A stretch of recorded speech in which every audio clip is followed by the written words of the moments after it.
Okay, so in the packet is just a summary. I emailed to you of your communication styles. So I apologize. It was a pretty simplistic test. I find it to be somewhat productive, at least to start a conversation. I'm surprised at how good it is. Yeah, it actually is for being a pretty little test. And I know we Is have it in all. the folder? Yeah, so it looks like this. It was in your packet on the desk too. So In one page it says communication styles. it might be on the right-hand side of your packet towards the back of this, like back behind the red things, all the way to the back. Okay. So if you didn't get a chance to take the test online, you can look at these and get it. I'll give you a minute to figure out where you align up. It was interesting because I kind of read through it and went, okay, that's what I am. And then I went online and took the test and went, yeah, that's what I am. Yeah. You know, it's pretty evident sometimes. Oh. It made me laugh. I know, and so, we've all gone through, and at least I have, the different types of tests, whether it's strength finders, and it used to be personality test or whatever, but then so some version of that still Yeah. comes around, but. Yeah. Made me chuckle.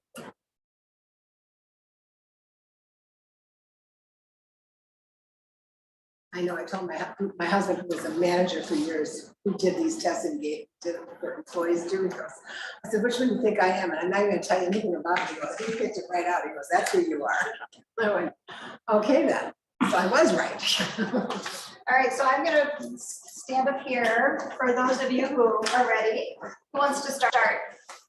Well. Okay, so what were you? A planner. Planner. Okay, so what are some traits of a planner in a meeting? So how do you communicate and how do you learn? I'm pretty straightforward. I try to be appropriate. There, I try to not interrupt anyone. I'm always prepared. I don't ever come to a meeting not being prepared. And I'm really, long meetings, and I find that part of the job of chair is just to keep you focused to get through the agenda. Because, they go down, boards can go down rabbit holes real quick, and then you can't get back to where you need to be to make decisions. So I'm pretty focused on that, and I've always been a straight shooter. What I say is what I do. Yeah. I just push forward.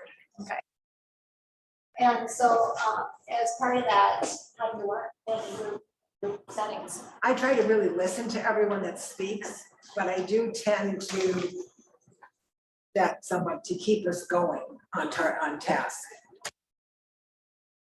And I am very aware that others may have far better ideas than me. And I'll pick up an example of if one of the other board members says, why don't you do this, which I remember specifically when Rick said that to me on something we were talking about on roads, and I was like, oh my God, that is an awesome idea.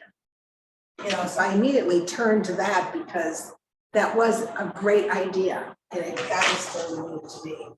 So I do recognize that others at the table will have better ideas than I do. So I do tend to listen to that and try to pick up on it and move forward with it. What about the agenda? No, I read everything that we have in front of us. And I always do a lot of background looking. I'm always on the WTA site, the St. Clair County site, I'm on town sites around us, village, city. I'm constantly perusing their sites on matters that are before us. So what frustrates you as a planner in a meeting? And specifically in the way your guys' meetings run, as a planner, what's frustrating to you and as with that communication style? I think the most frustrating thing I have is indecision. Okay. Sometimes things are brought up that isn't where we need to be to make the decision. We kind of get out on the left field or right field on something that really has nothing to do with what we're talking about. So not just necessarily a decision, off topic. Yeah. Let's go next, now that we, what the, Now that I've taken the plunge. now that you know what I'm gonna be asking. Lauren, did you think you know I'll go, and I'm a thinker. Thinker, okay. So did anything on that sheet resonate with you? I'm definitely big picture and conceptual. I read in the extension documents of that, I'm a skip the small talk person. Yeah. It's kind of like, I think Teresa, as the chair, has had times when she looks around the table and I go like this to her, meaning it's time to move along on this, been there long enough. Yes, I think, and I have a wry sense of humor. I'm actually quite often misunderstood and have been all my life. And I have a tendency to be so black and white that I come across as have been recently told as rude. And because I'm real blunt. It's like, that's fine. I can take it. So how do you learn, when you're a big picture person and you've got these packets that are, I don't know, how long are your packets? Are they long? Do they get long? It can be. Yeah. Last meeting they were. So how do you learn as a thinker? I do better with hard copy than I do digital. Okay. And I don't know if it's my age or if it goes with the thinker personality. I do want to have time to review the documents that I need to come into the meeting to discuss or is before us. And I don't do well with short-term information or just dump it on me and expect that I'm gonna process it well. So what frustrates you in your meetings? Maybe has some of that been happening? I would say that just everything, yes, it has been happening. Because I came in with, in 2016, when we were going into all the big projects from the bridge mitigation and all of it was deadline, all of it was big money and it was massive amounts of data. And they were decisions that there's no turning back once and a lot of ours are. So you But didn't definitely- get enough time. There was enough time because, well, I wasn't, some people, maybe that wasn't the best project, but some people are definitely far better informed or long-term vested. And so I can't track at the speed that they're tracking. So what do you think? No, I don't think they go too quickly. Okay. Not at all. But on the other hand, a meeting goes as long as it needs to go. I was just trying to get to what, if anything, in the learning process and your discussions, if there, what frustrates you during that dialogue, if anything, maybe nothing does, nothing. No, I think I'm probably not the easiest to read, so I'm trying to take in what other people have said and whether I've considered it as a part of my obligation to society. Anybody who is next? My wife ain't here to tell me what I am. Should we get? You want us to Yeah, tell you? let us give you some hints. Yeah, why don't you check it? So what do we think Chris says?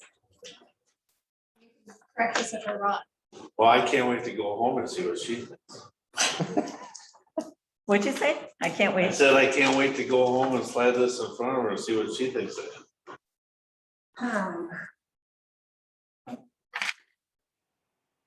Well, you're not connected. No, you're not. I would say mover. I would say mover, My too. short period of time. That was my thoughts. I was gonna say mover, although he's a little. He's a little bit of a, Walk around the edges in the mover. but he's also a little bit connector, but he's more a mover than I'd say more mover than connector. Yeah, he's not a connector. No, What do you think, Chris? Would you go with either I of was those? thinking mover myself. because. Bark orders. Really? I bet It's it really. No, he said no chips to communicate with him, don't bark orders. Well, I wouldn't even think twice about, yeah, that's not gonna go well. Well, I'm gonna put down here casual and playful. Yes, he is. That's him. Straightforward as him. Yeah. Yep. He's definitely active and involved in You have. and to mobile, come- so thank God for that. You have to come back to the next meeting and tell us if she agreed. Oh, yeah, we'll We see. want to So know. as a mover, how do you like to learn? Usually hands-on. Hands-on? Yeah.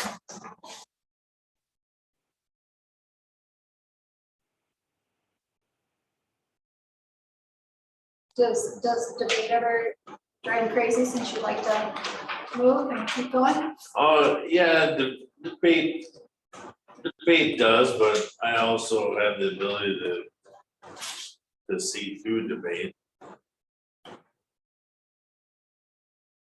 Wrong topic. That frustrating? None? Are you okay with it? Just roll with it? Yeah,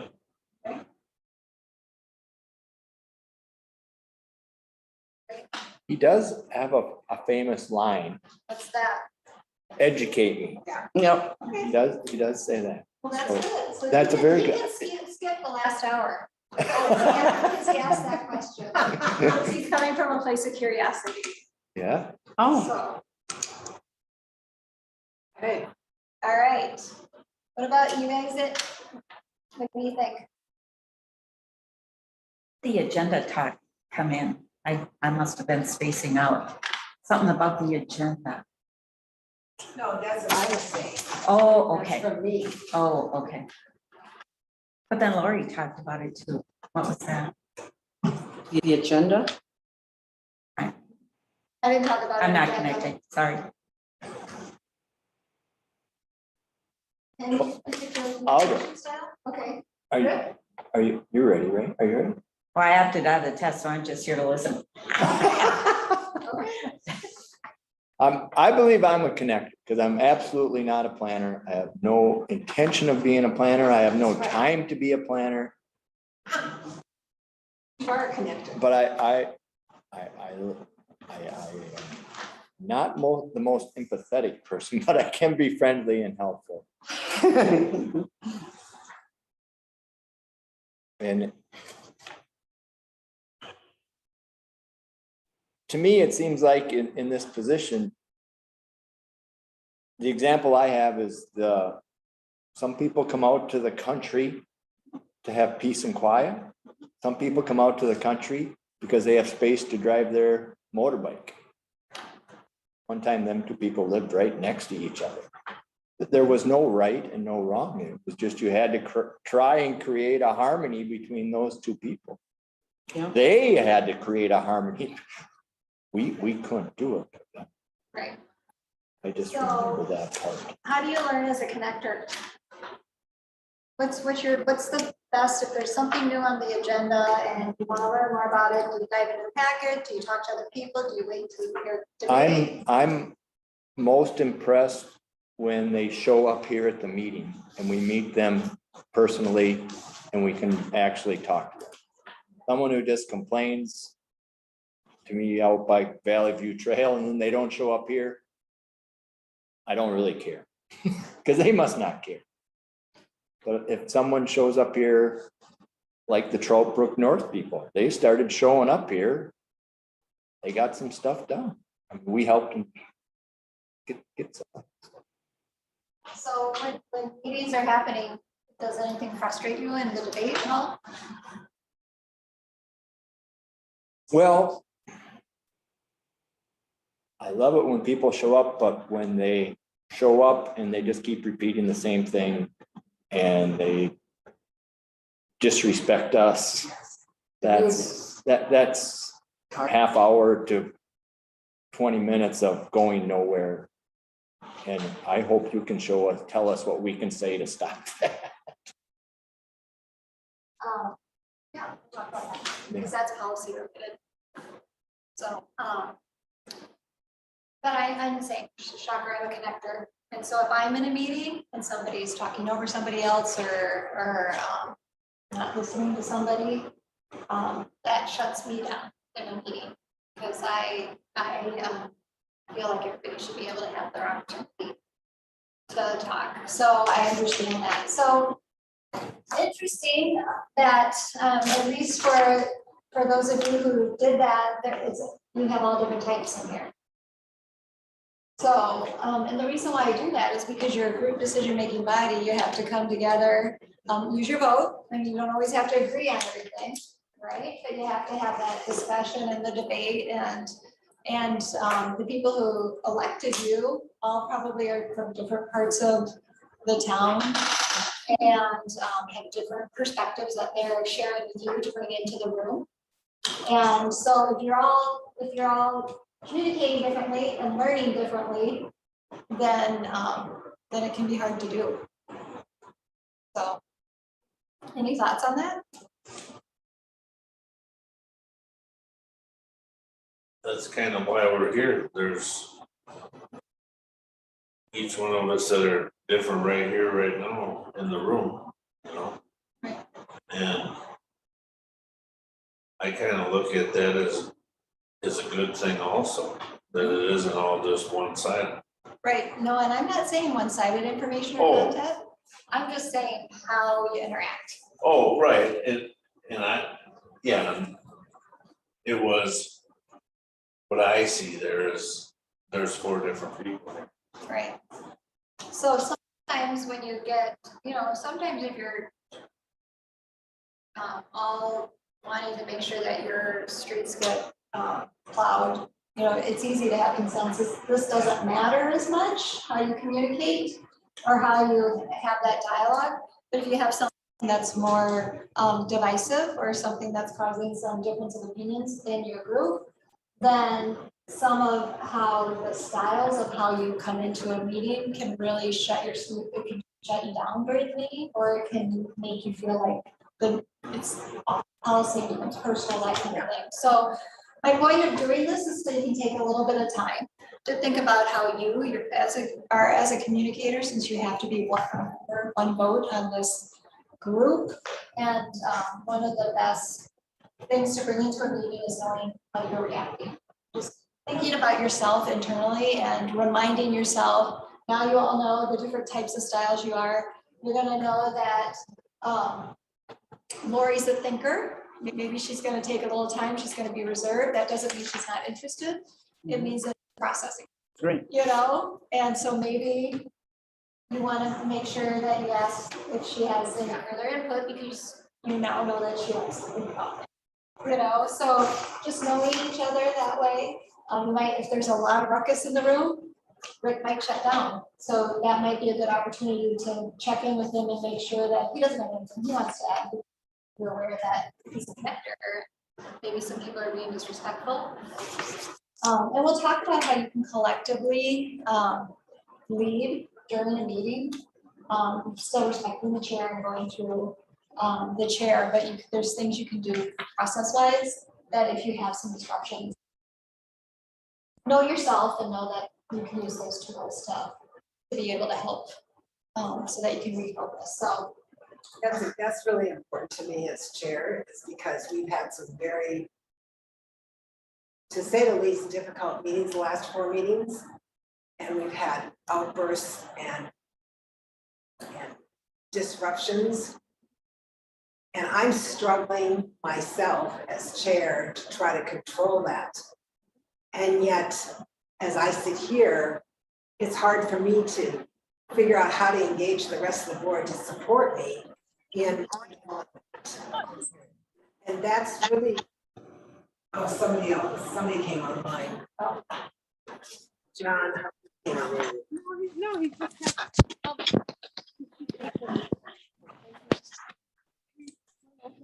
since you brought it up, I'm certainly. I got it.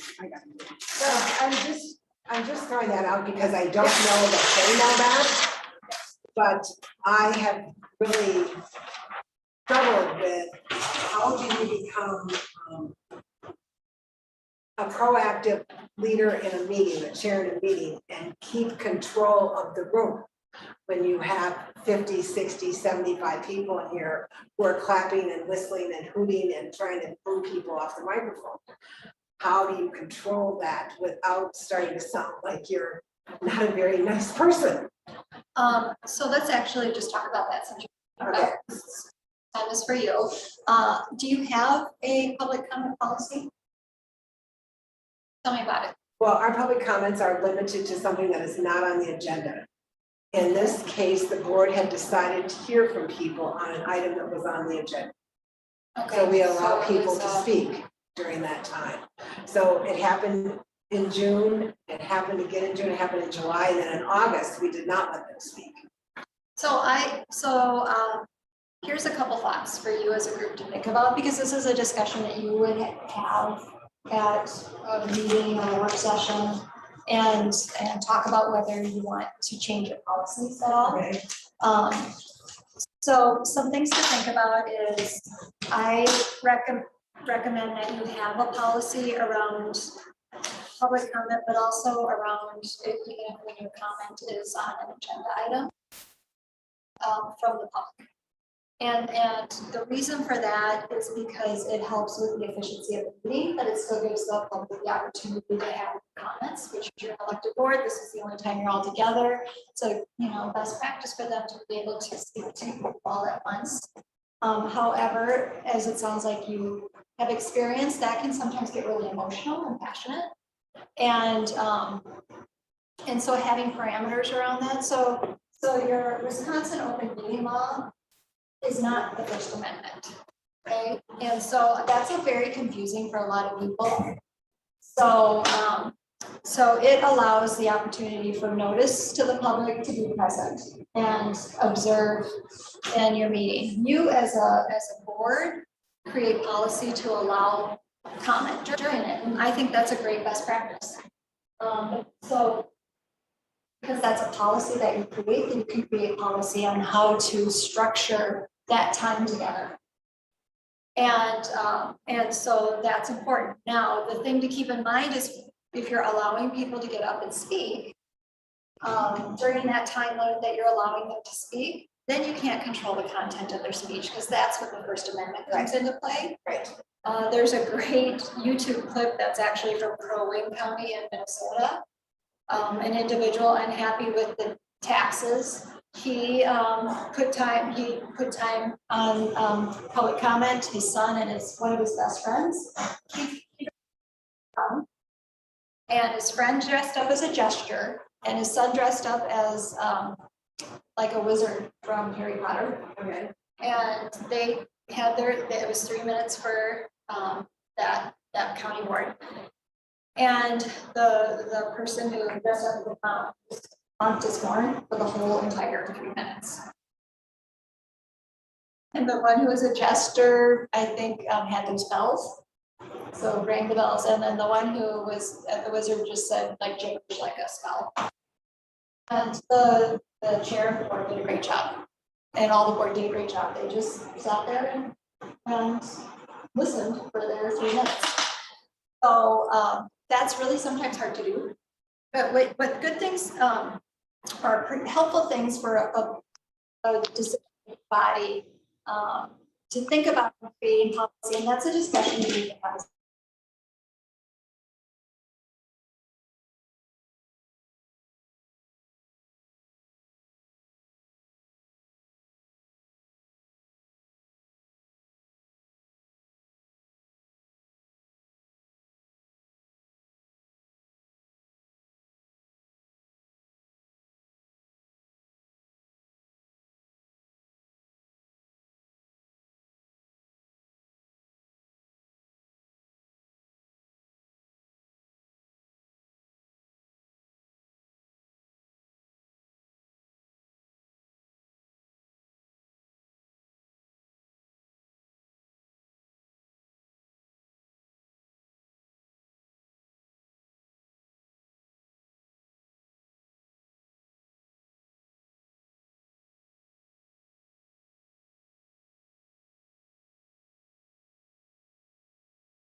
And so they're having the ability, that's why in Robert's rules, they have those points that they have, point of order, point of information. So point of information is maybe is used for, again, it's not gonna matter, it's technical, but it's more informal, but technically, point of order would be a policy, and there's some departure from the policy going on, you can call chair. A point of order is not a policy that, limited 3 minutes. And then you would rule, if you ruled a way that you didn't like, you could appeal it, you guys could vote. And so what oftentimes that does is it breaks up other stuff that's, because you're all of a sudden having a discussion about it. But that can't come from the floor. That has to come from the board. No. And point of information is something for those people who get frustrated when things kind of get off track.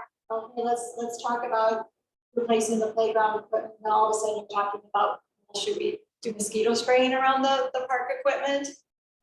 You have a motion on the table that's about the park equipment. And so somebody could say point of information. I feel like I'm getting lost here. Thought we had a motion on the table about the park equipment. Finish that motion. Madam Chair.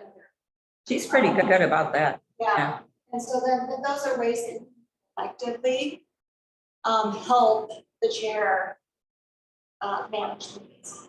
So for the people who complained at the July meeting that their First Amendment rights were being because they weren't able to speak from the audience, what you're saying to us when you say open meeting law is not the First Amendment.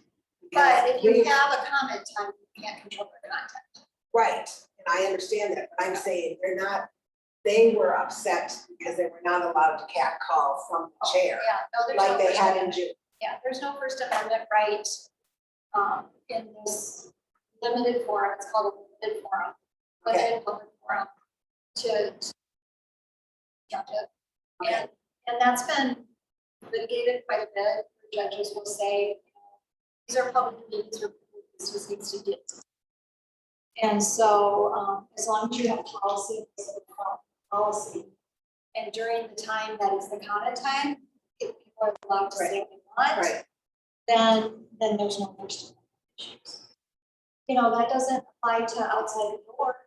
Like if they want to stand out there and catcall, nothing you can do about it. You're outside the building. But not allowing them to catcall in here and boo us or boo someone at the microphone or whatever is not infringement on their First Amendment rights. They're not asked to speak. So I could kindly connect with these stupid people that cat call and say, you're very welcome to do your cat calling and your booing, but you have to fill out your address, your name and your comment, and you can go over to that microphone and scream for 3 minutes if you want. That's our policy. But our policy is not you disrupting our meeting. You can say.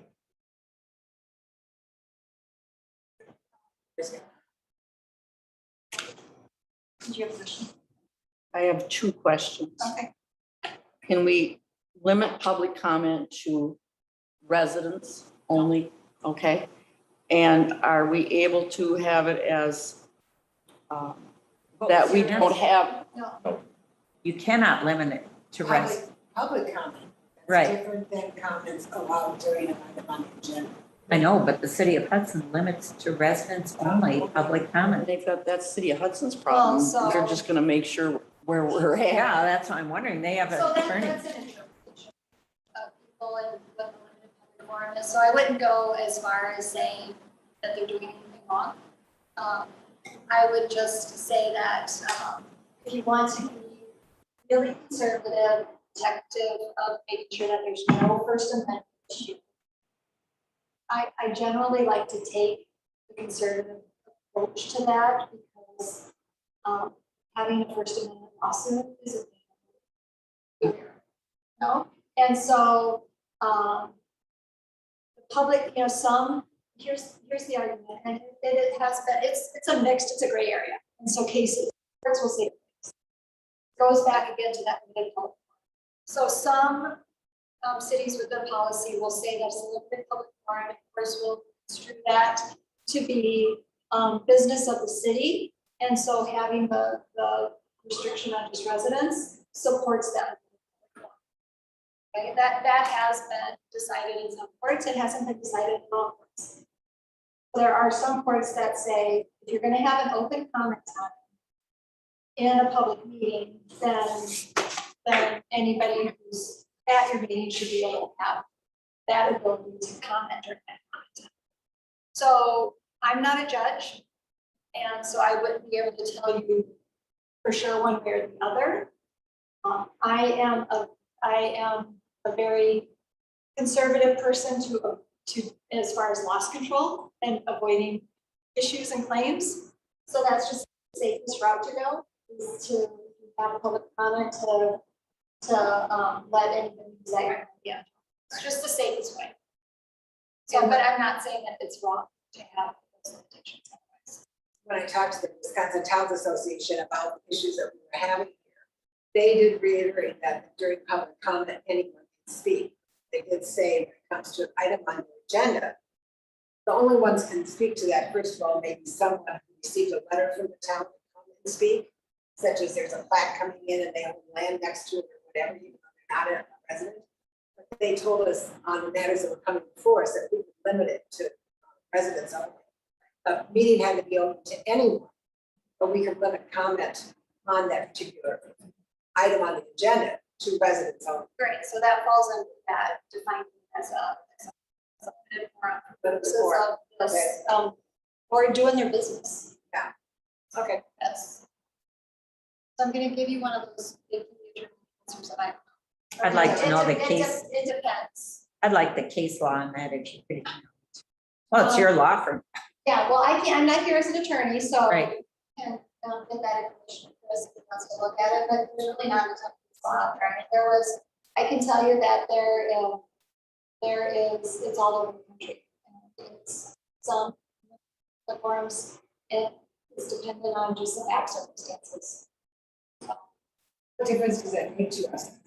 Well, I want to know the highest because the Supreme Court, like I read last time, New York Times versus Sullivan, 1964. The Supreme Court, in an opinion written by Justice William Brennan, reviewed the matter against the background of a profound national commitment to the principle that debate on public issues should be uninhibited, robust, and wide open, and that it may well include vehement, caustic, and sometimes unpleasantly sharp attacks on government and public officials. And so that depends on what forum it's in. If people are out on the sidewalk, there's that language is for sure giving control. If people are in a setting where the decision-making bodies create language around it being a limited public forum, have more control over it. So it really depends on the circumstances, and the judges can really look at how this, they do a balancing act of how speech is infringing on. So there's not, it's a gray area. Sorry, I had another one. How about the fact of people, you know, coming up to you at the grocery store and want to bend your ear? I kind of always just say, this ain't the place for doing that. Sorry. Yeah, I mean, you're in private, it's a private, you have more rights as a private individual. I mean, if they want to stand in the grocery store, which is actually a private business, that would be up to the grocery store to decide what they want to do with that person who's spouting off inside the grocery store. But you wouldn't have any ability to say you need to stop that because, I mean, you could say you need to stop that because I find it offensive, or I can ask them to stop. There's no legal reason to stop them. The store might, because it's a private business and they might have control over it. That's not a public forum. Yeah. So I think your way of handling it is, you know, I'm just here to get my groceries. Come to the meeting, you know, Send me an email. so. Can we put on the agenda that we will now be taking public comment? If you want to pass a policy that the council doesn't take public comment, some council, or some boards do that, councils do that. I would recommend it. You're Okay. gonna have more people upset because like I said before, this is the only time the public that you all to because there's an open meeting law. So then that pretty much makes it so they They have no have any voice. opportunity to say what they want to say to you all. And that's why, because I did read that somewhere they said if public comment is not listed on the agenda, then it's implied that it is not allowed. Yeah, And So that's why I asked the question. yeah, so that's again, policy, so the legislature gives you the ability to form a policy. Additional authorities because you have adopted the village powers over your so you have those additional powers. But I worked with a city that did not have public comment, and I showed up, and they were getting a lot of pushback because of that. And their concern was not being able to do business done. They had public comment at the time and then shut down because it was really hard to get it done. I showed up and the parking lot was full of people who said, tags on, hello, I'm First Amendment, nice to meet you, I'm free speech. And I thought, oh boy, here we go. And it was really actually a really productive meeting. We had a lot of good discussion and they came up with a good policy that would work for them. And then the public was happy because they had an opportunity to be able to share what their concerns were with everybody else. So the other thing that some boards, decision-making boards will do is where they put their public comment. Well, we used to, again, now we put back, and that's been up to the board, part of our town rules. And And, you know, public comment is so much different than commenting on the subject that's on the agenda. There's a real big difference between the two. I would create a policy around. And we had it more, go ahead. And can we create that policy, or we have it, and then amend or make motions to say, okay, tonight we want to have 40 minutes total of public comment, that's it. Can we make those motions? You can suspend, but I wouldn't recommend it because then it looks like you're playing favorites. Because one meeting you're allowing 40, the next meeting, you know, it's gonna be dicey, you're gonna stick right to the policy as it is. So I wouldn't recommend it because it doesn't look fair. And people will feel like you're playing favorites. I will tell you that, I know Darlene might not like this, but I'm still gonna share it. Some boards even have their comment before the meeting as far as before the meeting. So then they're having public comment for their public, but then there's a hard stop. Actually, you'll be surprised I suggested that. Okay, see, I Yes, was making an like a kind of assumption. a public hearing. And that if we have a contentious issue, that we give an hour, show up at 5, all public comment. And that wasn't accepted. Well, so what I'm talking about, so that's a good idea too, as far as issues that. But some, just as a general rule, will have 15 minutes of. With these then restrictions as far as 3 minutes, like all of that, it's just always, you know, all public comment should just session shouldn't be engaging back and forth. Right. You're always here to listen, you can direct staff, if you have any staff to direct to follow up on things, you can delegate to each other to follow up on things. But what you're talking about too is a good, if you have a really important development issue or an issue that you're deciding, and you know that people want to hear, you certainly can have a listening session. Notice it so people know. And run it like your public comment, but it's not public comment, it's a listening session for purposes. It's to engage the public. And know that it's gonna be something that's really controversial. On it, but also have those expectations of the public when you're doing this special. So follow the policy still. With the time frames then. So listening session is it noticed and stated as listening session? That's what I would notice and state was. And And I would put on there, this is not a time for council to engage or answer questions. It's really to listen. so We gotta be, that's where I'm going is, the next thing is that a quorum, whether or not you have a quorum of the board, or is it whoever shows up that night? Well, so I would, if you're gonna do it, I would say that's a listening session, but that's in. That's what it's in. So I mean, but no, you could put on your notice, it's a listening session, no official city business is Conducted. discussed or decided during the listening session. And so, and whether, so you notice it and whether a quorum shows up or not, that's on you guys.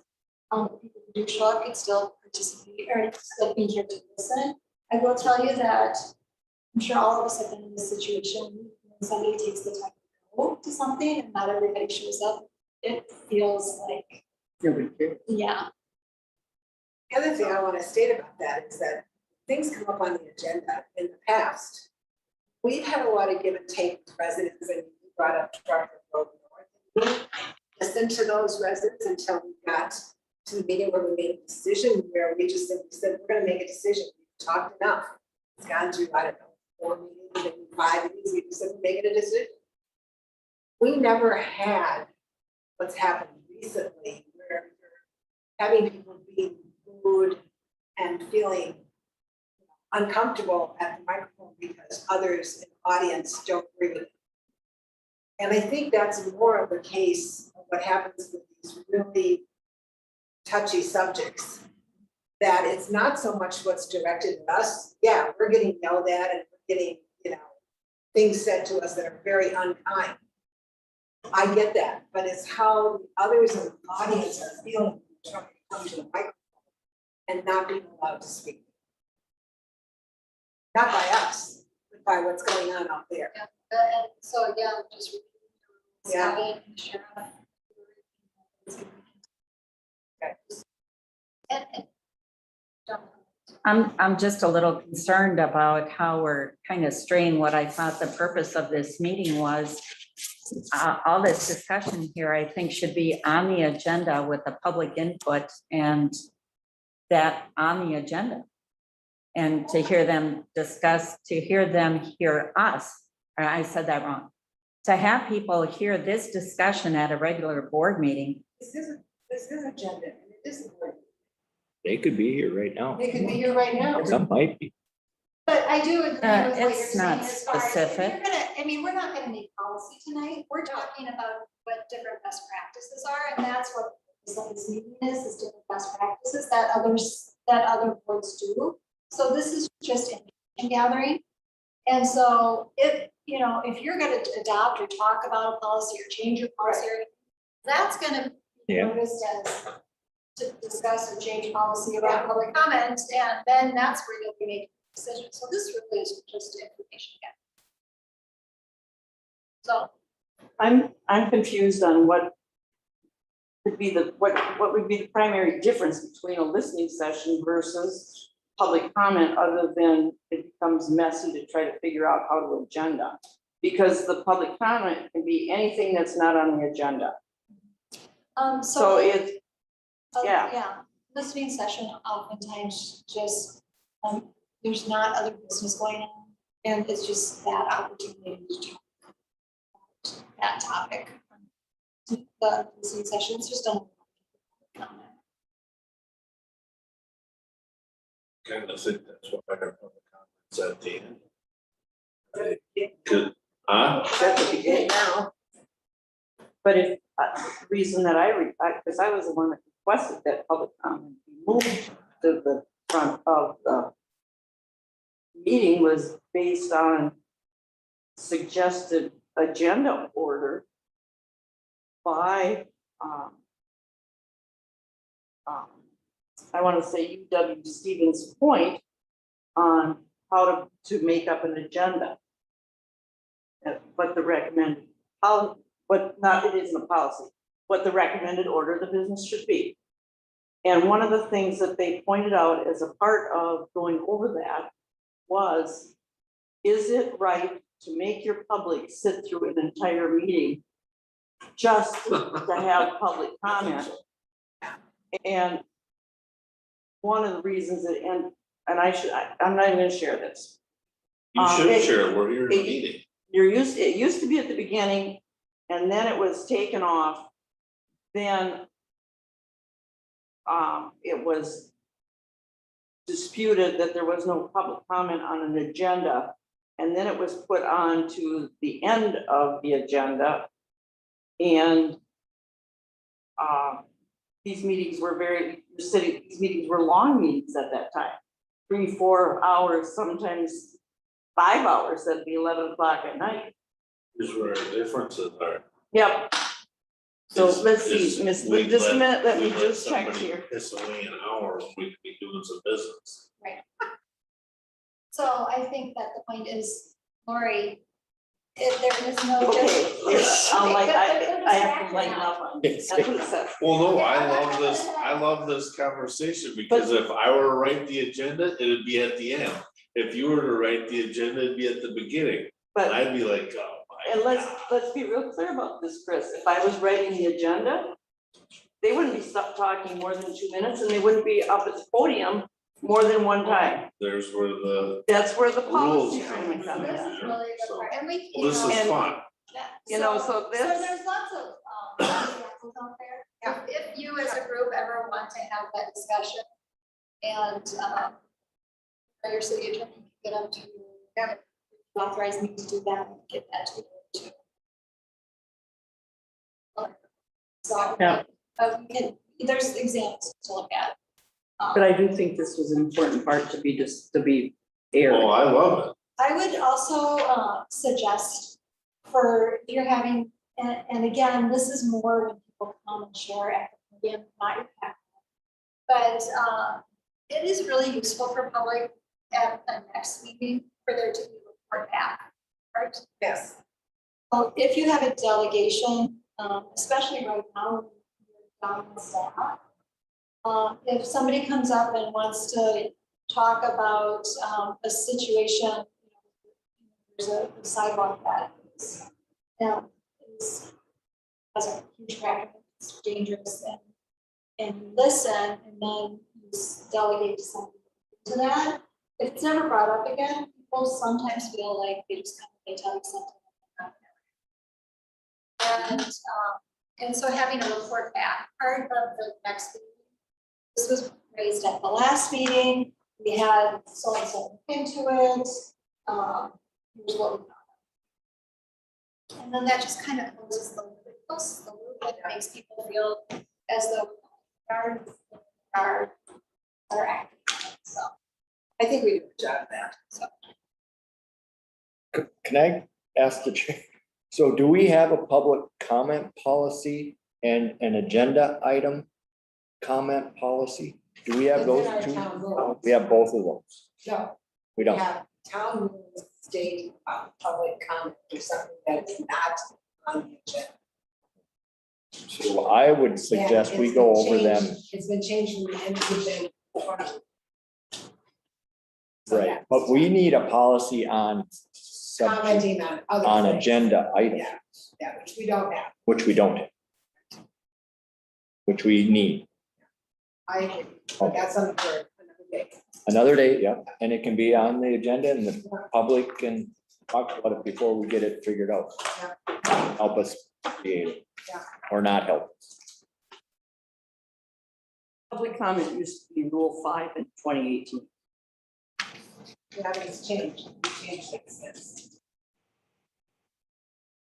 Put it in the middle there, see, trying to be connector and harmony with these two over here. 17, 20. What has changed since? This is 4/8/21. I didn't say it was changed since then, she said she had 18. Oh, okay.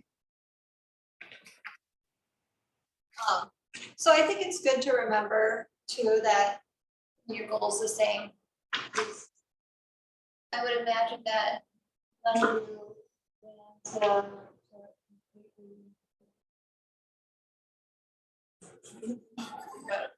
Say that again, Pam? I said, I would imagine none of you ran to, you don't love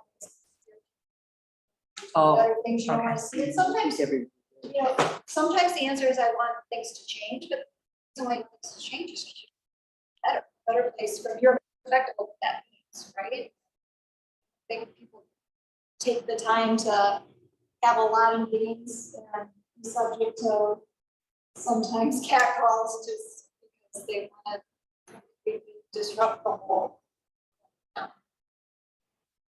So, I think that's a good thing to mind that you're all giving your time, you're all giving this, your community is important to you.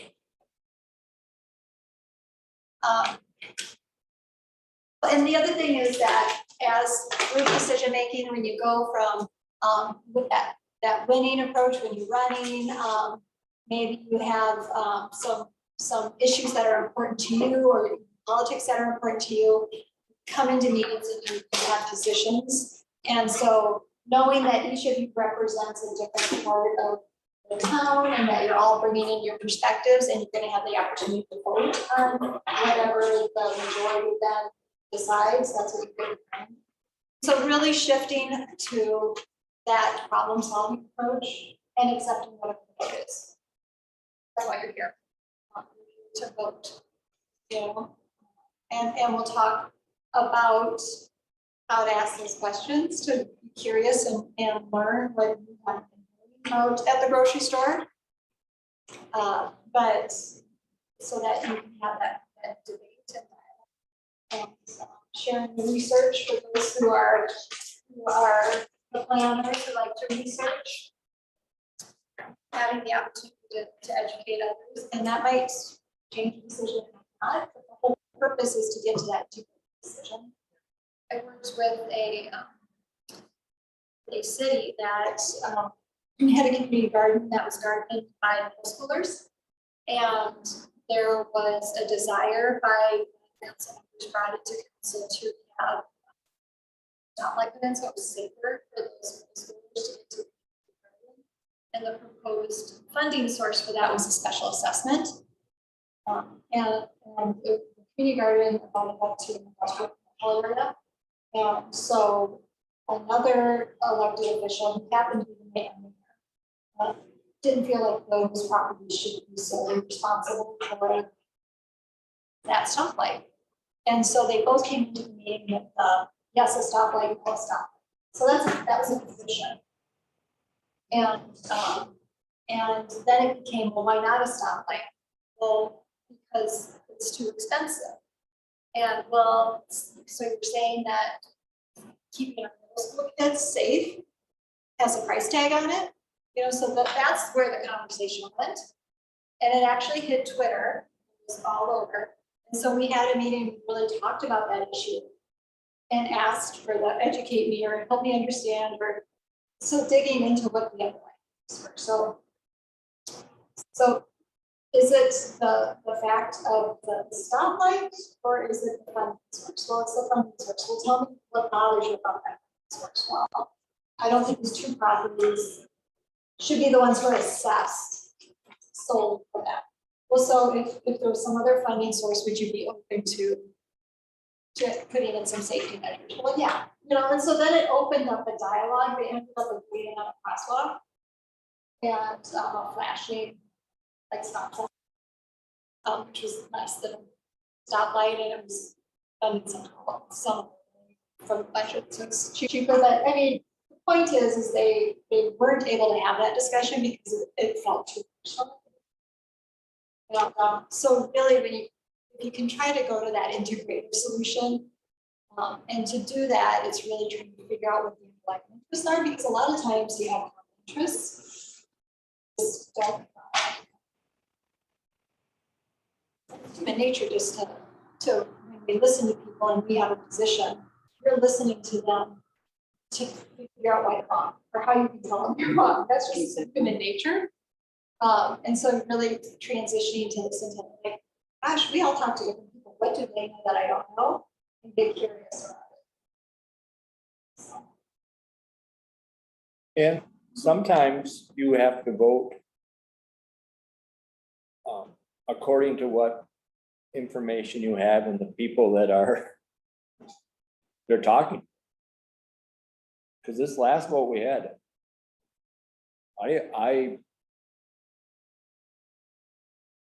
if it was,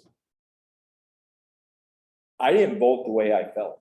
I vote the way the town people, the most of the town people felt. And so I think I mean, everybody's gonna approach it differently, how they feel like they should vote. But that's whether some people feel they were elected, trusted their own judgment. And so you as a fact finder are making that decision based on your judgment. Some people will think it's not about me, it's about what I'm hearing from the people that I talk to, and that's how I should vote. That's a complete personal call for you as an elected official. It is.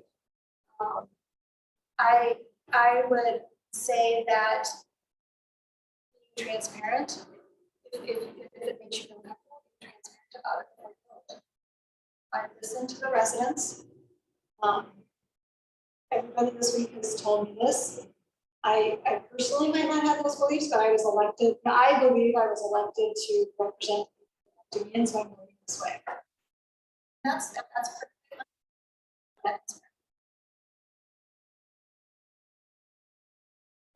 The one caveat I will have is you have to be careful when you're out in the public not to represent how you would, the town, yes, but also how you would vote. Because that's really important, because you are here to hear debate from each other, get input from each other, and make the decision. So if you're out at a neighborhood meeting or IT night or something, you say, absolutely, I'm gonna vote against that street project, and I'm gonna make sure everybody else votes against it too. Technically that has gotten some decisions in particular with respect to some zoning decisions overturned, because a judge has said that there wasn't a reasonable, it was arbitrary capricious during the decision process, because there was all this evidence that you're out advocating and have already decided. So just keep that in mind. When you're here, this is where you're supposed to be. You're learning, you're supposed to be listening to each other. But the residents have right to know where you stand, right? I think that there's a difference between I'm reading this way, or this is how I feel based on what I've heard so far, versus I'm not going to listen to anything that night, and I'm going to vote this way, and I'm going to advocate for others. That was what the difference was this person became an actual advocate for this, and it was, there's also a difference in the type of decision. So that was what they call a quasi-judicial decision, so it doesn't matter. And so that was before the president even had to speak on theirs, to present, and so again, that's going to be true. But I think as a general rule, just be careful. Of course, you're going to listen. Of course, you're going to say, "Wow, that really sounds reasonable," or whatever. I would, as kind of boards I've served on, I would just say, I wait until that night to hear everything. This is the way, if I feel like I need to express something, this is the way I'm meeting, but I certainly hear everything. And it is a violation of open records to poll each board member. Say if I would want to call them and say, hey, how you voting? Yeah, And that's illegal. that's what. Yep.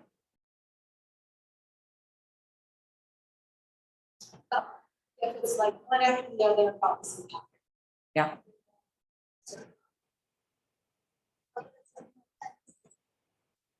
The decisions being made, so. Well, I think the WTA says that anything that's on the agenda. Right. So, But as you all know, some things can be on agenda, the table, or, keep it pushed further out. So that's going to continue. Lengthens the time. All right, just some things that when today's environment, there really is some polarization and erosion of trust in government, so if you can work as a team. Feel like you're moving forward together, and that there's less polarization, 'cause it can be hard. And so this is just that same, going towards integration, really that deliberation. And here you're weighing alternatives, you're being curious. So we talked a lot about styles. What do you guys see? I should get a new picture. Rabbit. Love it. I didn't hear. What do you see? Bird, Bird? Don't see a rabbit? rabbit, I had a rabbit. get that vision. Crystal So, clear. For those, Lori, which one don't you see? I see both of them. Oh, you see, both. You were looking at it, so you see, you were thinking about it. And I was. I was trying to pausing. decide if I was- I needed my bifocals. so I I was could just pausing look to at I it. thought it was a lake with an. That could I work. saw a piece of lumber, if you really That wanna actually know. would work. The lake of an island and it work. What? Just turn it flat. They need to get pictures out, whether it's the old lady, young lady. That looks like two faces. Yeah. But the whole purpose of this is just, we all see things differently, so our brains are wired differently. So Oh, that's yeah. part of that communication thing, our styles. But also, we all bring in different stuff into the room. So I, as a woman who's 54, I'm gonna see things differently than Chris probably are. Because I have just a different perspective. Maybe I had a life experience about a certain issue that's gonna change my perspective in that room, that none of you are gonna know about. Right? True. And so, just like, I have this wonderful dog, he's a Bernedoodle. He's fluffy, he looks like a Muppet. His head is just like a Muppet head. And some people just run up to him, just want to cuddle him, and when we're walking on the street, because he's just furry and his tail's all up, just is prancing around like a little deer. And some people will go the opposite direction because he's a big dog. And I would guess that they each had an experience that made them that I love. And it's the same thing with the world. So there's gonna be things on your agenda that are just trigger points for each of you that the rest of you aren't about, unless you choose to share it. Or you can self-manage yourself and think, I really need to learn more about this agenda item and to get my biases and assumptions. And try to put those to rest. So it's the flip side. How you communicate and learn, it's really what you bring in the room. Yeah. I'm seeing a lot of it when I'm working with law enforcement and fire departments with generations. Sure. So a lot of generational differences with perspectives and the viewpoint of how they should be involved in management. So you've got the older generation who's very much, chain of command. And then you've got a younger generation who Let's really just wing feels it. like they should have. So. That goes for how you raise kids today too. I know, I had my 25-year-old daughter, when she was just out of college into medicine. She had gotten a job, but she loved the job, but then the company went through some trying times and they lost a lot of people in the department, so they switched her over. She was so upset. I said, well, what's you so upset? Do you know that we switched my job asking me? And I was like, Maddie, you're 20. You do what you're told to do. Like, you're lucky to have a job and you do what you're told to do. She's like, no, they need to have sessions and they need to include me. And we were just talking Oh, my about how when you feelings. come into a meeting, you bring in your own experiences and perspectives, and some of that seems generational. I was saying my daughter felt like she should have been, the CEO of the company should have come and discussed with her whether she should want to have a job change now. Like, no, it does not work that way. So, just to be mindful, you got a lot to think about when you're in a room of people that you're making a decision with. So I think you guys probably know your style of government. It is, Okay, Spelman, right? Supposed to be a non-partisan decision.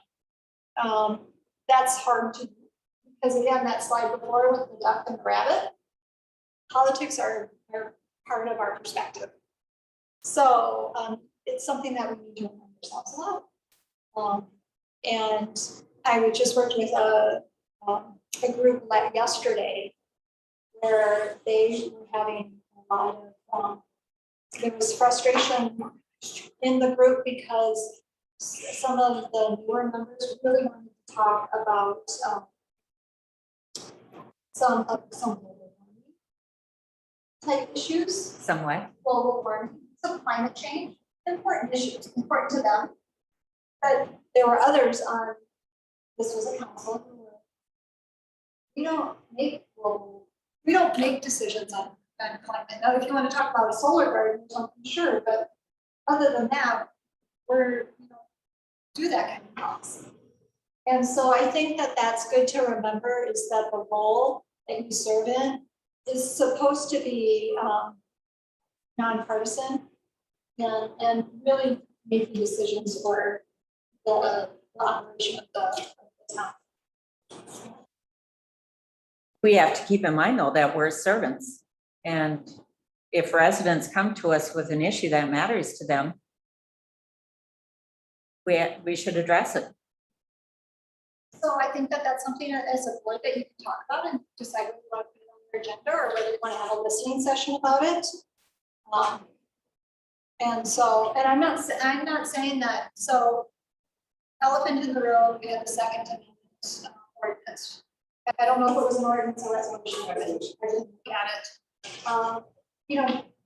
Those have been proposed at many different cities, counties, boards, town boards. And people are all over the board about that. But it is proposed as an ordinance. If you want to have it on your agenda, it's put on your agenda because it's decided to get on your agenda, that have your comment about it. It's hard, it's difficult, that try to get your comment policy, but then vote, and that's the decision. If you as a board are hearing a lot about it in the community and you feel like it's a topic that you want to have a listening session, it's really up to you as policymakers. But that's going to be a good decision. So that's how we should have handled this Second Amendment sanctuary. We probably should have had a non-binding listening session before we had any agenda item where we may have voted on it that would rile up the people. It's not my place to say what you should. No, but we could have done. That's something we could have talked about.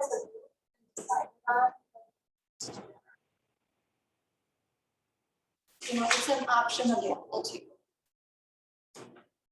But I'm certainly not going to. You said we could have talked about it as, it would have had to have been an agenda item. Start. At the end, if you look at the end of our meeting, not tonight, but our regular meeting packet, it says any items for the next agenda. So most towns only allow supervisors to put an agenda item on the next agenda by saying it during that time and getting the board to agree to put it on the next agenda. Normally, I say to you, we didn't decide on 2, 6, 10, and 14. I'll put those on the next agenda because you all agreed at the time we talked about them, that we do them on the next agenda. If there's something new going on, I set the agenda. In our town rules, it lets supervisors put items on the agenda. So that didn't get discussed by the board at the time. It was just placed on the agenda by supervisors.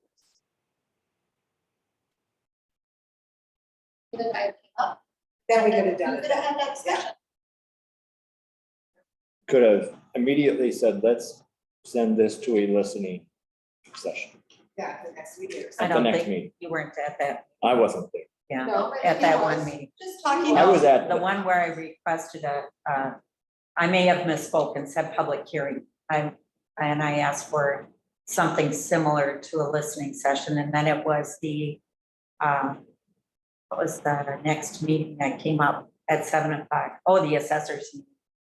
So we had to cut it off and we had to adjourn. I'm gonna just, I can disagree with you. He was at the June. First, Yes. Yeah, the one- the that's June not the 20 one I'm the talking June about. 22nd resolution was on demand.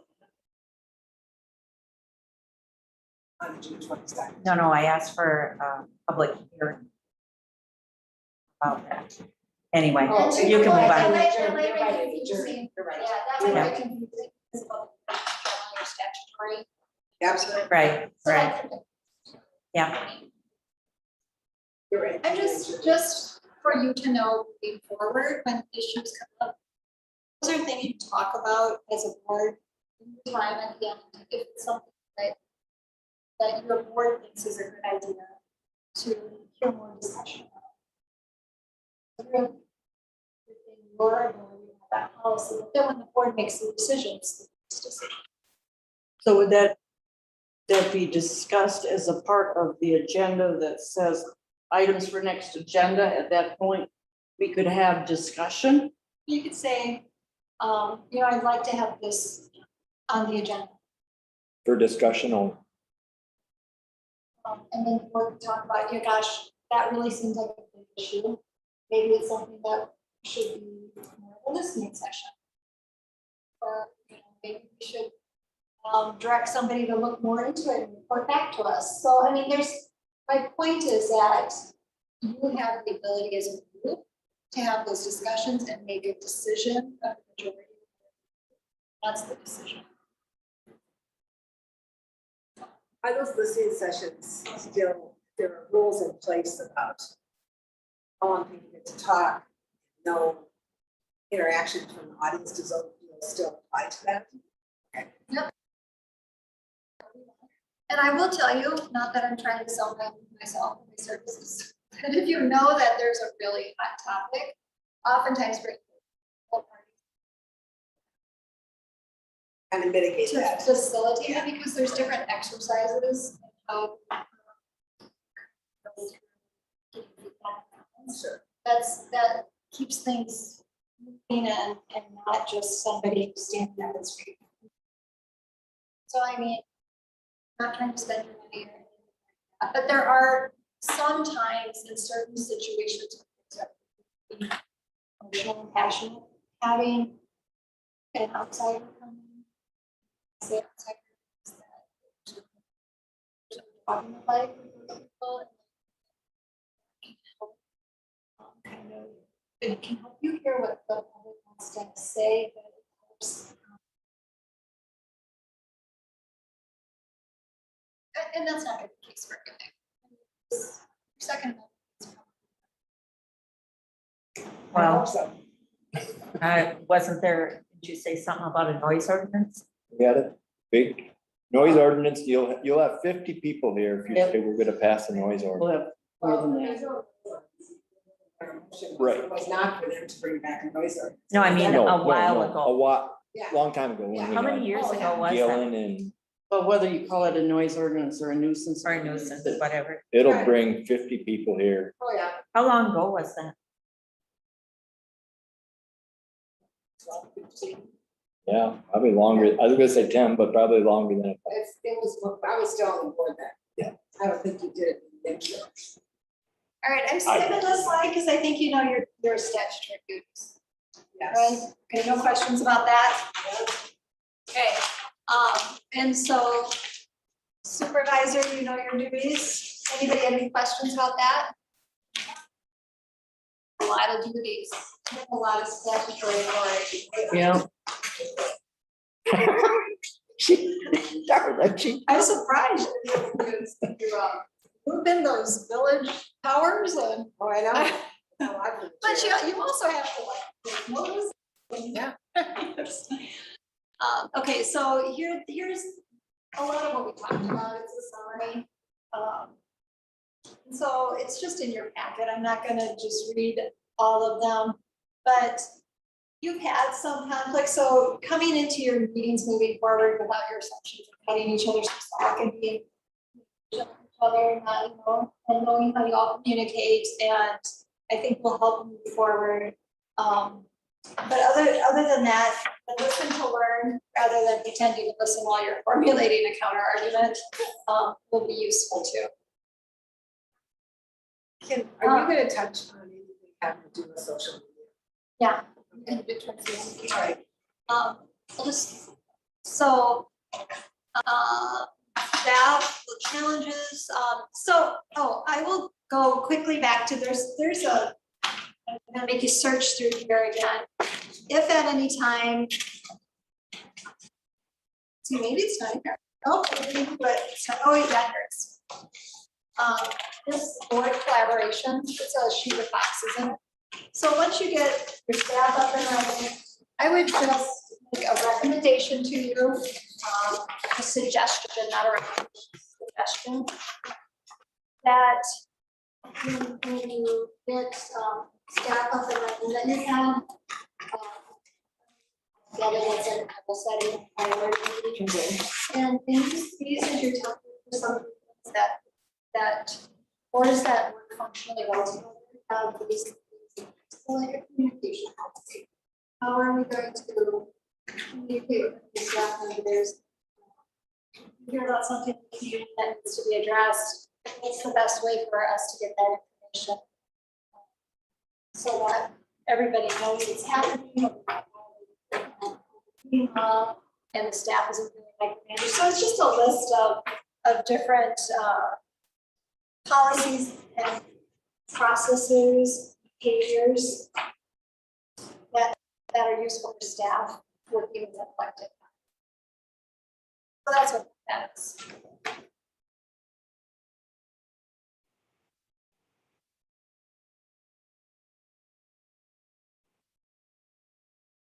And so this is reflective of that. So here's some of the best practices that I found that boards benefit from, and that's having your joint staff board meeting for, you can do goal setting, priority setting, whatever you want to call it. You don't have to do an official strategic plan. Some boards get too far for us, don't do that, but just an idea of what you're going to be your top 3 priorities for, you know, and then that can be clearly communicated to staff. You all have a common direction. They know which direction you're going. And when something comes up like COVID, then they can come back, or you can talk to each other and say, all right, here was our 3 priorities. Now what's going to get? So it just keeps that flow of communication open, and it keeps everybody on the same goal, same path. So that's useful. Having a common practice on how boards communicate with staff and then getting information to each other, because there is the open meeting law. So good best practice is to use the staff member. So do you have an interim person right now? Yes. So let's say that Rick has some great information about an agenda item.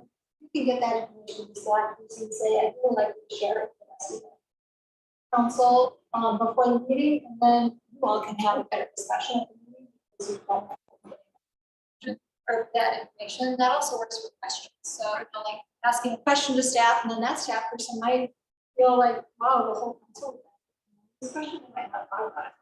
So it's just a good way to dialogue building at meetings.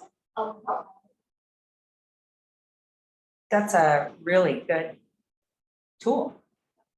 And I think, do we all know that we can send all that information or questions to the clerk and she can disseminate or moving forward? How about the chair and with meetings with other chairs of the other areas? Is that something that she could share with the clerk and the clerk could send to us? Well, she has meetings with, say, Town of Hudson, City of Hudson, they get together. Is this something that she could put together in notes or something and then share with us through the clerk? Well, so I'm not gonna set the parameters of what should be shared, but I'm just saying if any of you want to share something with everybody, then using a staff person is the best practice to do that, because that's not gonna violate. It's usually, yeah, already. What's that? Usually I need to go, I report. No, I mean like any other, you know, if you have an update, say on the library.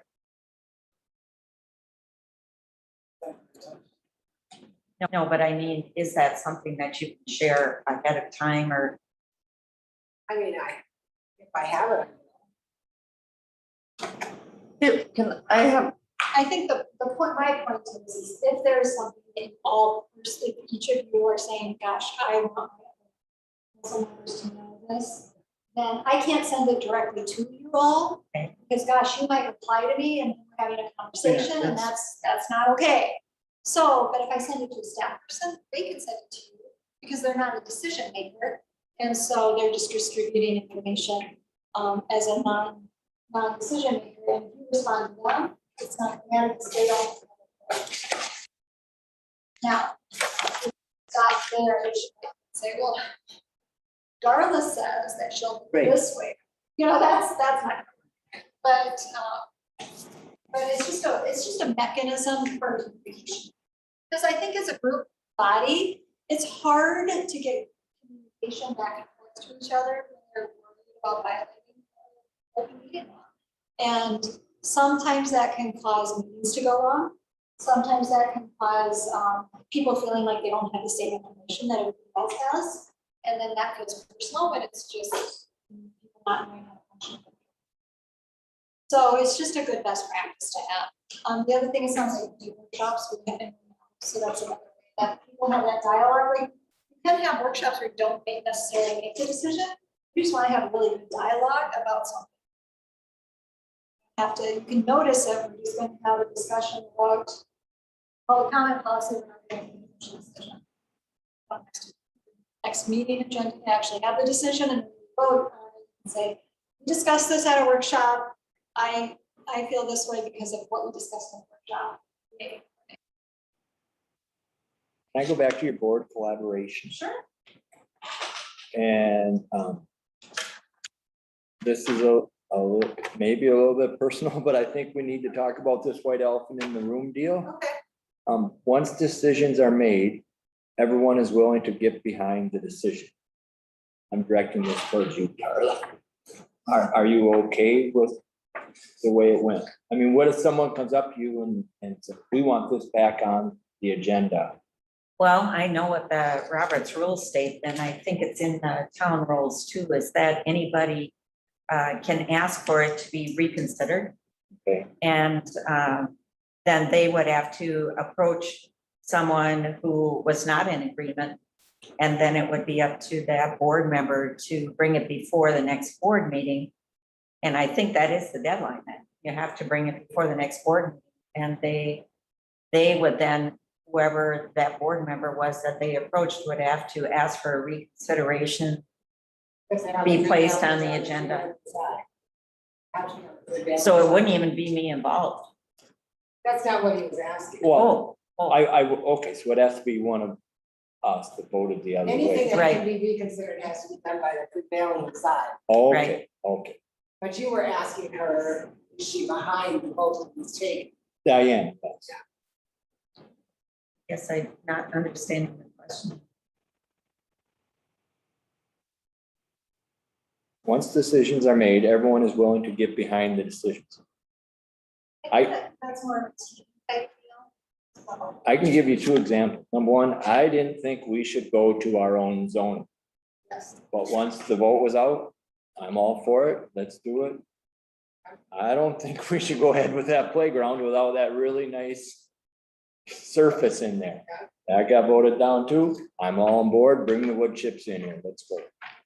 I'm just not sure if you're with us on the Second Amendment sanctuary, this town not being a Second Amendment sanctuary. Well, I don't have a choice. Since the vote went the way it did, I guess that's the only way. That's not his question. I I feel like that was your answer. That's, to that. I understand her answer. Okay, all right. Do you think it's different than how, like, your answer was with chips? Yes, Yeah, why do you think it's different? she just said she had to accept it. She didn't say she was behind it. Could have helped make it work. She just said she would accept. So that to me seems like something. Meaning, If she's accepting it, then that's her, and remember, we're all different. We all have different personalities and abilities, and you're a connector. right, yeah, So you're gonna be like, okay, we're doing this, and for Darla, that probably is a decision. And, because it's a hard decision. So I think, I mean, it's perfectly fine, vote it a certain way, people come up to you, you should be this. And to say, I don't necessarily disagree with you, that's how I voted too, but the board made different decisions, so that's what we're going. I think that the step though, that is the bigger question, it's not illegal or legal, it's more of a divide type thing, is if the next thing is going down the rabbit hole, talking bad about why that decision makers and why that decision was bad. And I'm not saying that that's happened by any means, I'm not. But I have seen that happen in communities because what happens a lot of times, particularly with issues that are politically motivated or just passionate, because constitutional rights are passionate.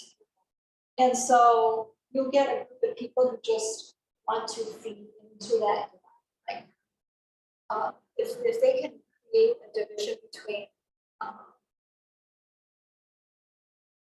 talk about how bad the decision was, then it just kind of flows, right?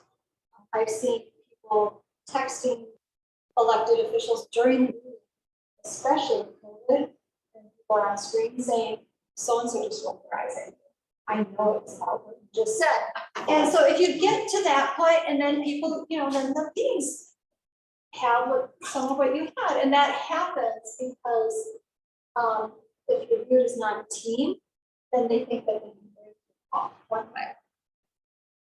And it doesn't always happen, but sometimes it does. So that's why. But it's difficult to be in the right place, because we could have a board member one time to a county board, zoning member. And he was firmly against it, but the board voted for it, and he went in there and convinced them that the board had done the wrong thing. They voted because they would get sued. I'll kick back on him, because of what Dave, which was not bad. So you have to be careful too, that the board does vote a certain way. We all have to acknowledge that that is the board's vote. I honestly don't think Darla disagrees with me. Yeah, that's the board's vote. That's the town's good vote. I just think what you have to be careful about is, you're at the grocery store, at the bar, at church or whatever, and you start going down the path, and all upset. Or by that. That's when the personal part comes in. That's sometimes hard for all of us to do, especially. Well, people wanna hang you up on stuff and hang you out to dry. Also. Yeah. So there's a slide on here, so it's in there, okay? So it just talks about different public comments, and like I said, I just worked with a city in Minnesota 3 weeks ago, and their issue was public. And so I provided them a whole bunch of different public comment policies. Yeah. So I have them at ready if you guys wanted to ever. So we just talked about the team, just had that discussion. So before we get to social media, and I know, do you guys need to get up and move around? Can they sit for a while? I could take 2 minutes Yeah, break. yeah, for sure. Thank you. You want to run the thermostat? Yeah, are you cold? Because I turned it down. Oh.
All right, so engaging in dialogue, we've talked, and I know we want to talk about social media, and I know we're all tired, but how you ask questions during your dialogue can make a difference. And so I just want you to think about that.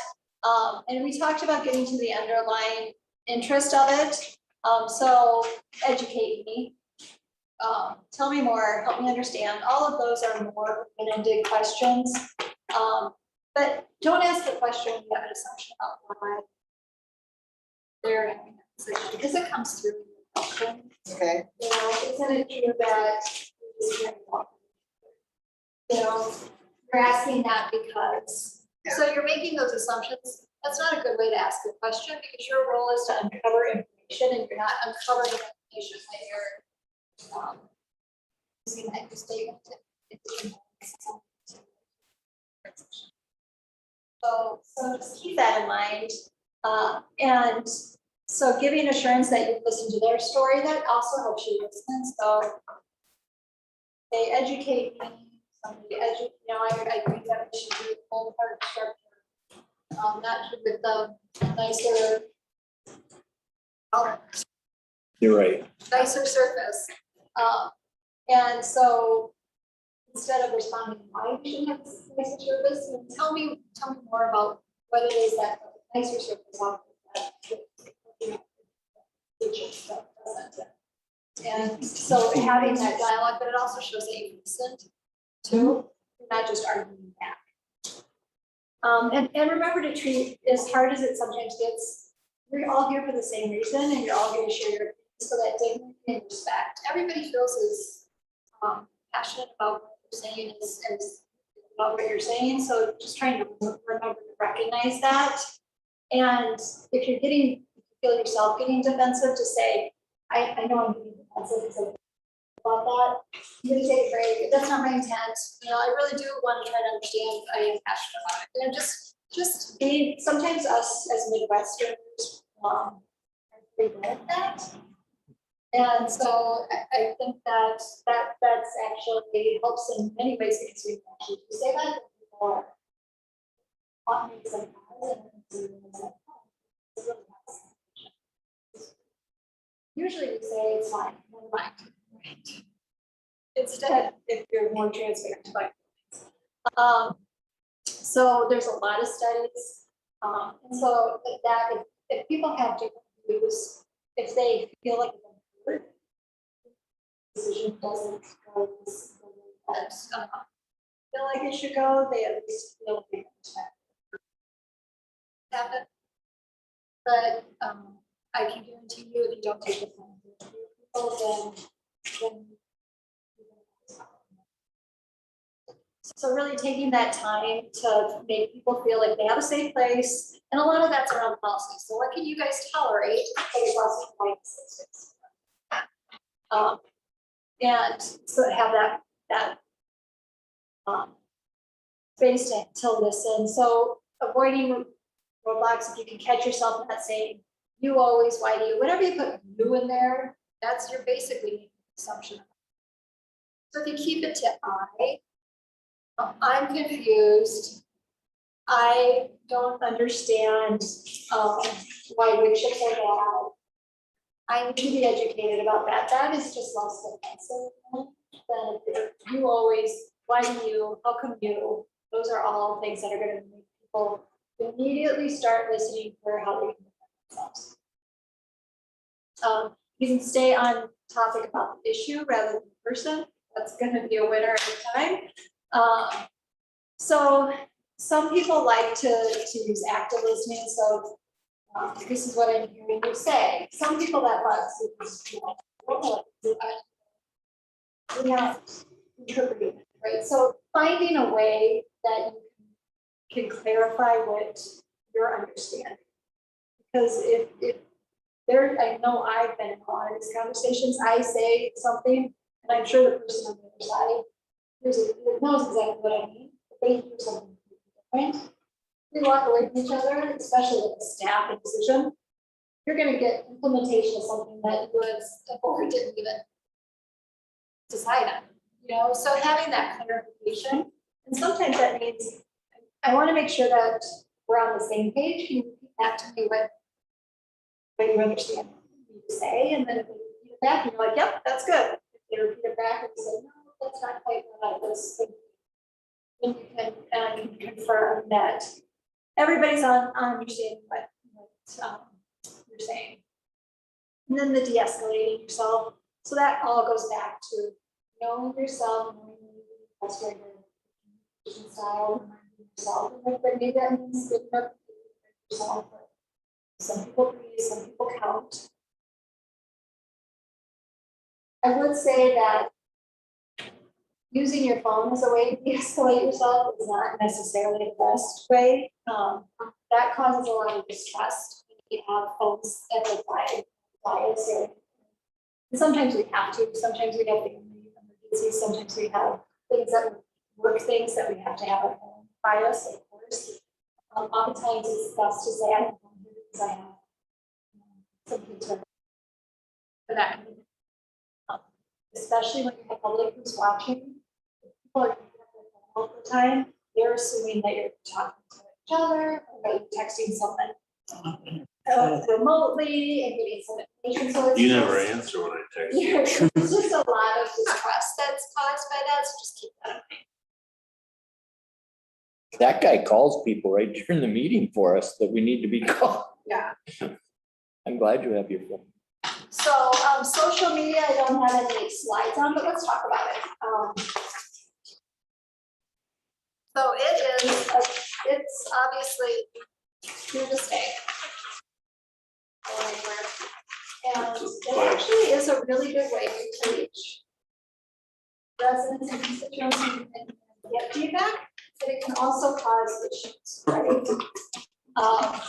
It's a platform for cowards. That way. That's how I look I at it. think it's how it's used too.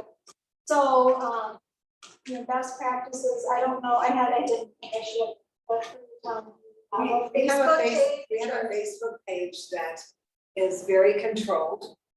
And we'll send out blasts of meetings, events, like the election, you set up the election last time.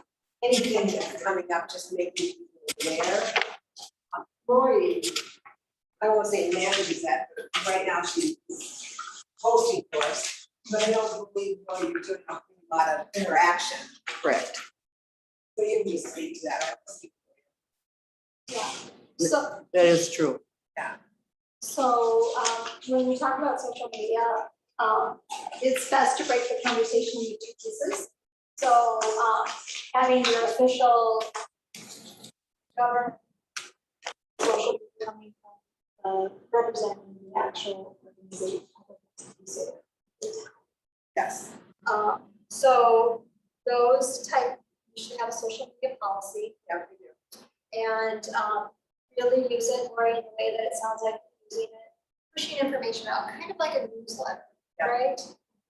Here, this road's under construction, we're having this festival at this time. Come visit our park equipment, Yeah. that kind of stuff. It's really promoting Yeah. your town and using it that way.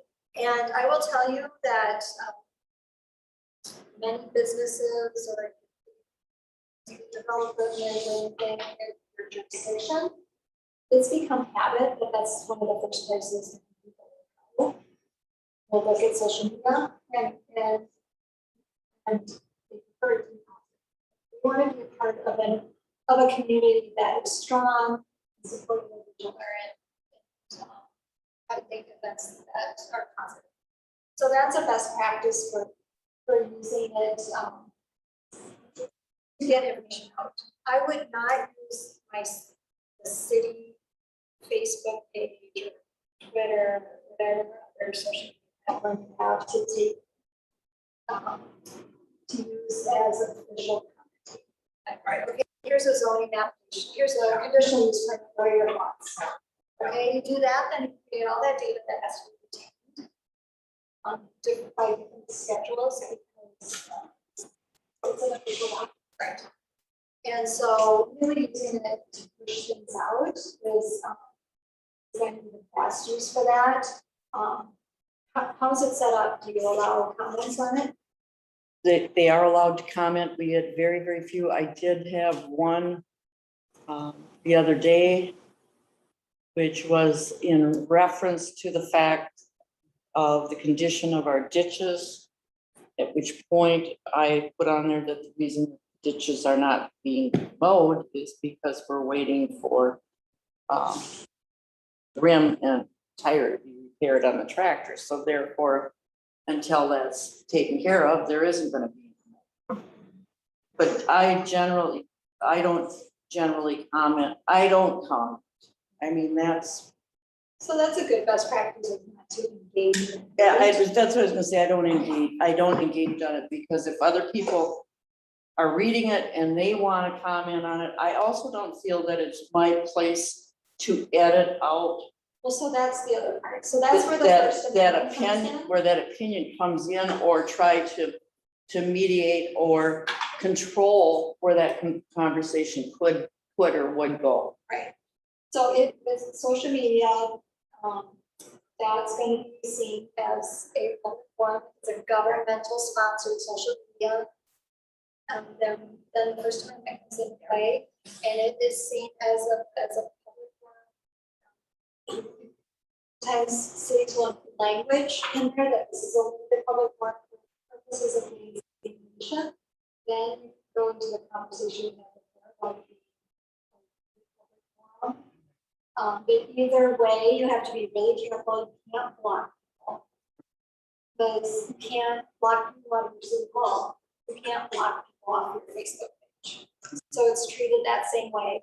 And there is a really high level of protection for comments. So if people can comment on the page and they put something on there and you remove it, and courts have found that that is impacted their speech. So of course, if they put something on there like, I'm gonna wear a bomb to the next meeting, I'm gonna call everybody up. Okay, that's not protected speech. That's when you call your city attorney and you say, what type of speech? That's the type of speech that is something that's threatening like that. Pornographic type stuff. But sometimes pornographic to a person is not pornographic to another. So you need to get your city attorney involved in that, because then you have a legal that you've relied upon, and then that protects you a little bit. Commercial speech. So somebody can put on your city or your town Facebook page, hey, I have setting up my t-shirt shack on the corner, and if you bring in this coupon, everybody can have a 2 for 1 for the t-shirts. Okay, that's commercial speech. That's not protected on a government site. So you can't, that's not protected speech for them to use your platform to make commercial money for themselves. I did not know that, because I wanted to ask that. Yeah, and so that's not Then mine protected too. speech. So you can remove it. I mean, if somebody puts it on there and you don't remove it, it's on there, but Right, but do we have the ability to not allowing other students our platform to gain money? right, but you have to be careful. Right. So again, talk to the city attorney, because Right. for example, and this is true with like peddlers. I'm going on a church mission trip and I'm gonna sell magazines, you know, that all of a sudden isn't clear. Right. See it. So you have to, that's why you get your city attorney. Okay. But just so you know, that's the policies with respect to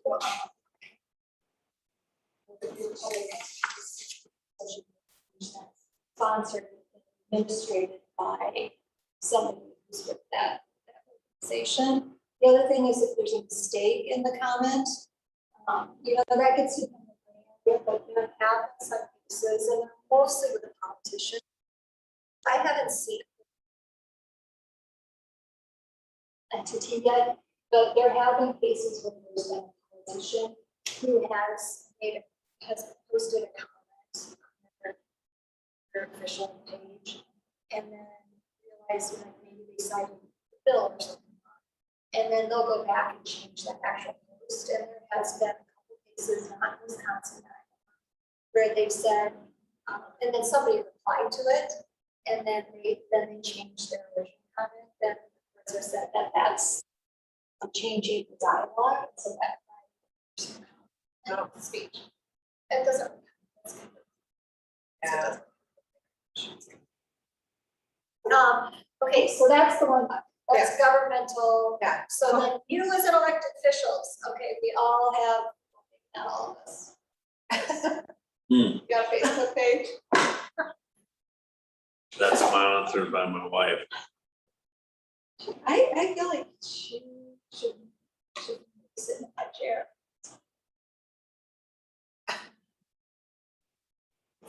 I like the respect. I'll tell you a funny story after we're done. How courts look at it is have, it's how you use the page.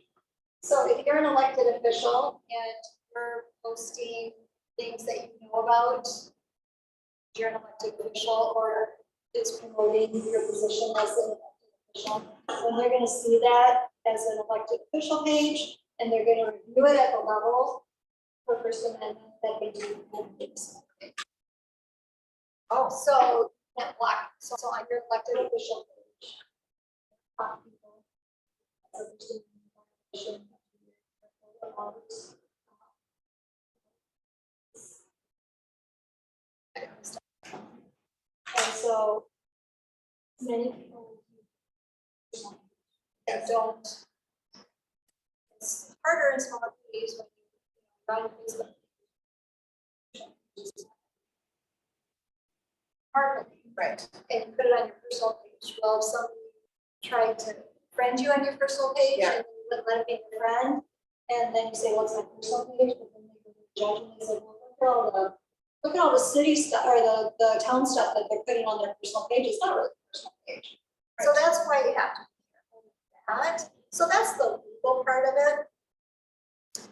The not legal part of it is kind of what we talked about, being kind of a team and the decision making and all of that. If you're an elected official, people are going to see you as an elected official to the time that you're on this board. So if there's things going out on social media, they're going to see that as your position as an official.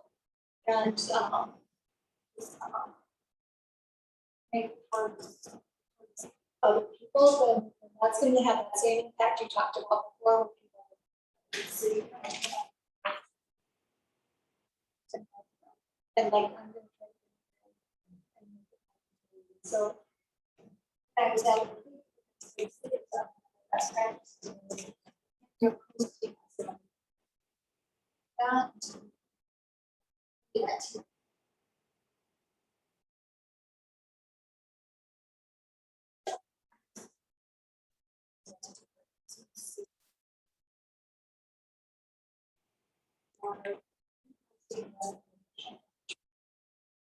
So there's a lot of people who are okay with that because they feel Yeah. free speech. That all is more of that team feel. So what you're saying is if I wanted to post something on Facebook that had to do with the board, and I say on there, I'm just posting this as a friendly town of St. Joseph resident, that's not really the truth, because I know about it because I'm on the board. I wouldn't take a position on that. I would say a judge, look at that. If somebody violated. Yeah. Judge, that your project for it, and analyze that. Whether the rest of your reasons on that, because, you know, all town things. You know, legal and illegal is different from team and not team. Yes. So, but that's just a different discussion. That's a best practices versus the.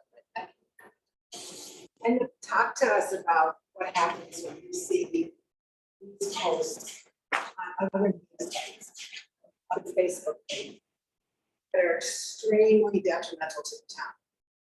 And call Like the on town, individuals, like a person, it's just a. Well, some of them are not residents. Okay, just whether they're a resident or not Right. resident, not somebody on this board. Right. Oh, So they're extremely detrimental.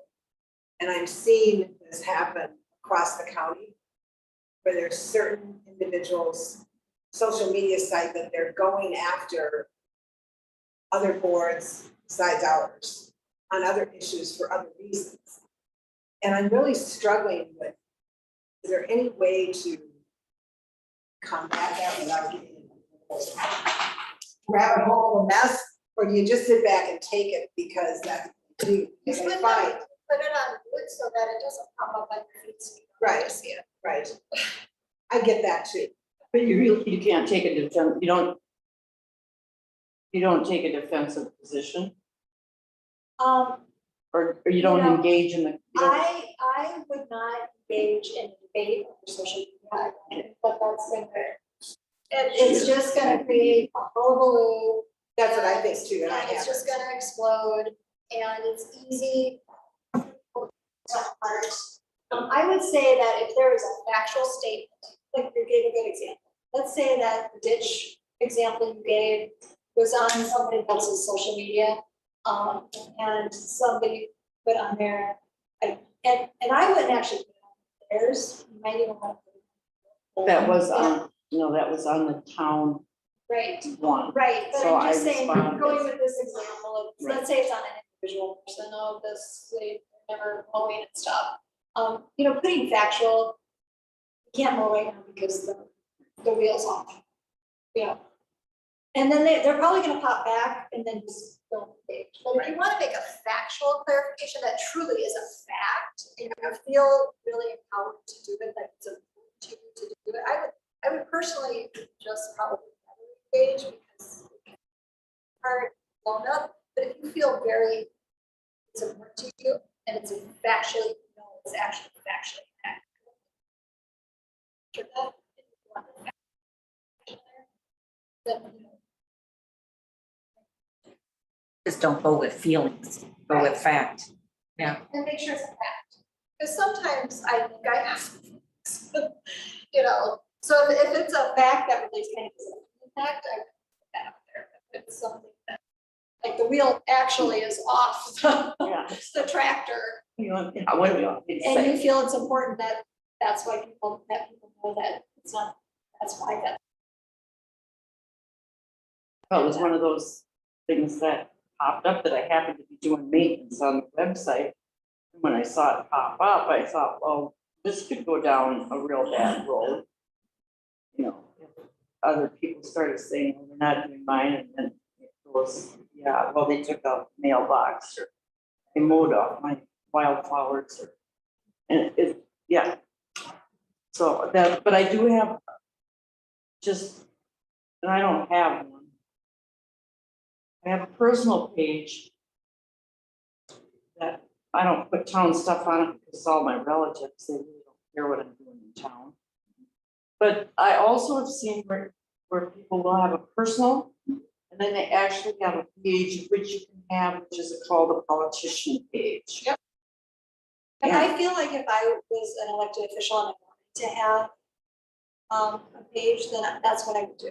Okay. I would have them separate. But on my personal one, I would sometimes sneak in there and say, town decided this.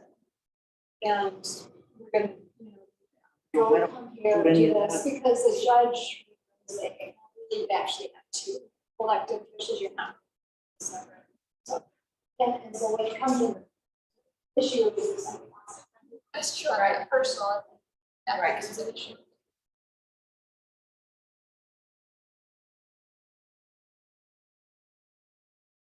It's hard because social media's gotten so carried away that they can say anything they want. It's hard.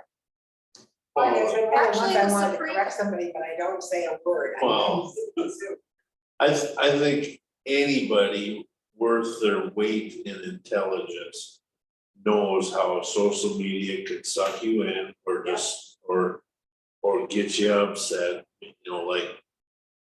Switch over to my business. My wife comes unglued on how some stuff shakes out and it gets on social media, and I could care less. I look at it like a roll of toilet paper. It just keeps going.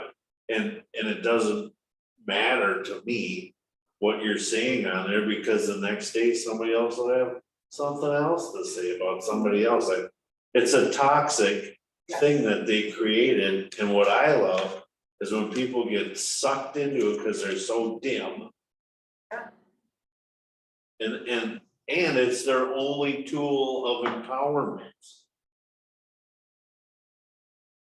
And if you are, If it's shut off tomorrow, it would be a better world. It's become- I'm 100% with you on that. But speaking of the Supreme Court, they're not social media, but they have, they're waiting for social media. It's actually with former President Trump that lost the election, when they actually decided that case. And so they said, since he's no longer president, then that's not a case that's active for, so we're not going to decide it. So eventually they'll make a decision about social media specifically, it was clear what type of form that is and what more on that. But I think there's an interesting case up at the Supreme Court now, and I don't know when we're going to be hearing it, deciding on it, but it's about the media and defamation claims, and they're going to change the standard for defamation of I love because you know, it. you have that super high level as an electrician, you're supposed to have thicker skin. Yes. And so that's the other legal part of, if somebody says something about you, not an electrician, it's easier. Yes. Than it is in her. Right. Looking at, respect to the newspapers and false information. Interesting things that come up. That's really all I had tonight. Okay. Any questions or any other topics you want to talk about? Yes, we have 5 minutes. We do have one more. We would like some advice or some ideas on the very time-consuming, harassing calls that we get from some of our constituents. Can we just put them right straight to answering machine and get back to them, or is there a better way? Oh, yeah. Back to that, so The office primarily. so the scenario is our office staff deals with the public, okay? My suggestion was every call goes through the answer machine, they can filter out who's nice and who ain't. Our staff shouldn't have to verbally pick up and, why ain't you mowing my ditch? This is unbelievable, the taxes I pay. Why don't you create a complaint system? We do have a complaint form on the website. But what's happening is everybody wants an answer now. For instance, I told Chris that today I was in the office all day and Michelle was answering the phone. She spent about 40 minutes on phone calls from Trout Brook Road residents complaining about traffic. And it would be fine if they just called up and said, you know, I'm just letting you know that the traffic's terrible here. It's like a freight train, you know, can you do anything? Just pass it on to whoever. That's one thing. But when you got somebody chawing your ear for 12 minutes over, you need to get the cops, you need to get rumble strips, they're driving 70-some miles an hour, you need to get this, you need to get that. I mean, this is the fourth, because what happens is this person talks to that person, who talks to that person, who talks to that person, and they all have to call. It's too much. And one just starts getting worse than the other. So there's nothing that says you can't have it to voicemail, but here's the risk that you guys, one, you just have to start walking in Oh, the door's locked. the door. Well, so that would be a big issue because it's inaccessible. Well, the door's locked because of COVID, it's Oh, stay okay. locked. So that's something that. And lack of staff, and we don't have it. Right, so that's, that's, I mean, we're no that's different. not always gonna be the case. And so what I'm saying is that at some point, people get frustrated because they're always going to voicemail. I'll just stop. But no, there's no reason why we can't have people go to voicemail. Now, the part I have concern about of your statement is I'm gonna pick and choose who I get back to based on who I think is gonna be nice. Well, That's maybe a little. well, this is a great place to learn. Are we learning here? So I would talk to your city attorney about that.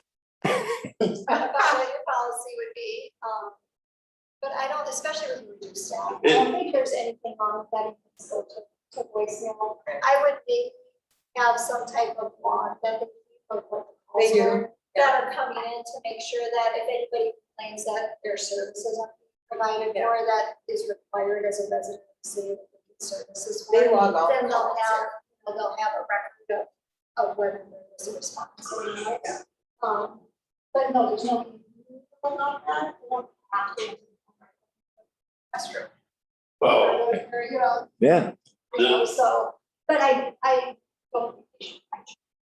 And what about the people that really, I mean, I'm talking really rude.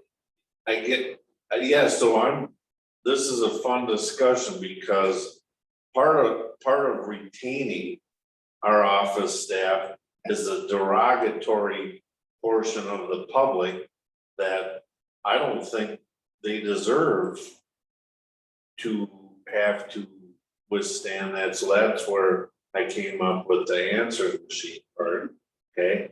And I know I wouldn't put anybody in that position, so this is a great conversation to try and get down to the bottom of it, of a civil answer. Yeah, I understand people can be upset, but if the roles were reversed, can I talk to your wife that way?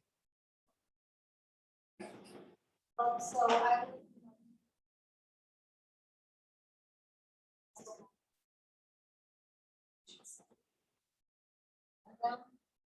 So that. Tolerates it. I'm here to help you with X, Y, Z. I don't see those things.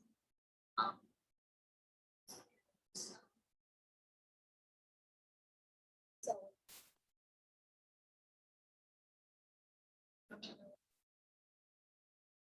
I want to answer to. Just give them tools that is template. And if people hear the same response, they tomorrow. Sometimes they just stop. They know what's gonna happen.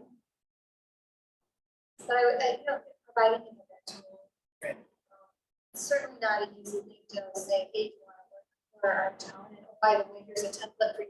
Because people are gonna be into you every time you call. Well, they're not every time, but it No. puts a damper on a day. Yeah. I mean, I've been in here when someone's called up, just left off a tirade of F-bombs, et cetera, et cetera, et cetera, and I mean, they're holding the phone out here and this is just continuous, and they're saying, I can't talk to you, and they just keep it up, and at one point I told one of the girls, just hang up. Because I don't believe anyone needs to be subjected to that. I don't care what your problem is. There's no need to speak to someone. Well, so and that becomes a consideration. As an employer, to protect your employees. So, And so that's a personal type decision, and that's different. Okay.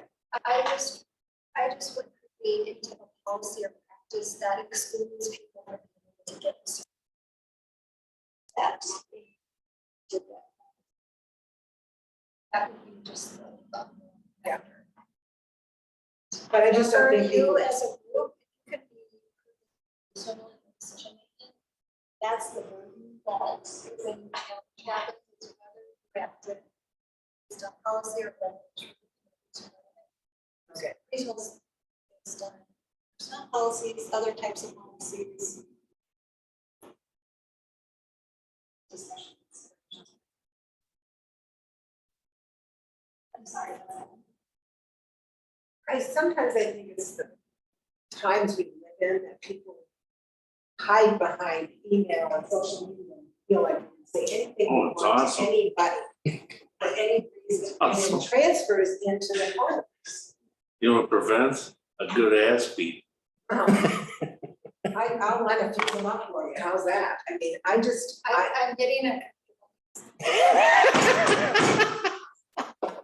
I know, but you see what I'm saying, it's really hard to, we all have to support each other in this, and if we do, hopefully we don't have as much. Right. Is she writing up there? And right, and dating. Oh, These okay. are public, these are data. Yeah, yeah. You gotta find a file cabinet that holds this. Yeah. Could I get back to the data provision actually to our residents? It is something that I've been hoping for about 1.5 years, which is providing the data that the board gets to the residents. And I understand we have a staff shortage right now, but we didn't for about 1 year. I think that's one of the biggest complaints I get from residents is that they can't get access to the documents that we are talking about. And then when they get to the meeting, they still can't. And we don't have packets and we don't have that available to them. So they don't even know what we're looking at. So that is my request, and I'm gonna keep on asking for it, to add those documents at the bottom of the agenda. Just make them available on the online, not to the newspaper. I know that costs money, but for the online agenda, anything like we're gonna have the noise ordinance come up here tomorrow night, draft. And I don't know what you're saying. there's a draft in our drive.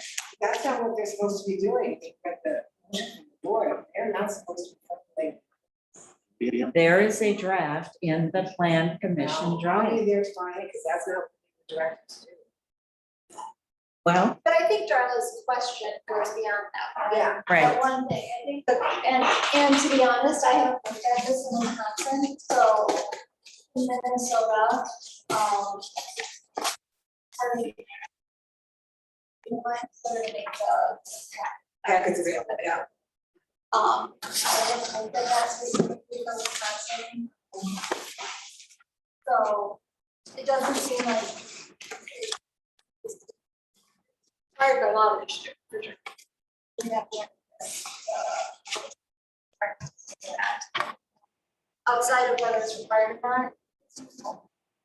And you make decisions based on documents, if it's easy to attach to the website. Tracy.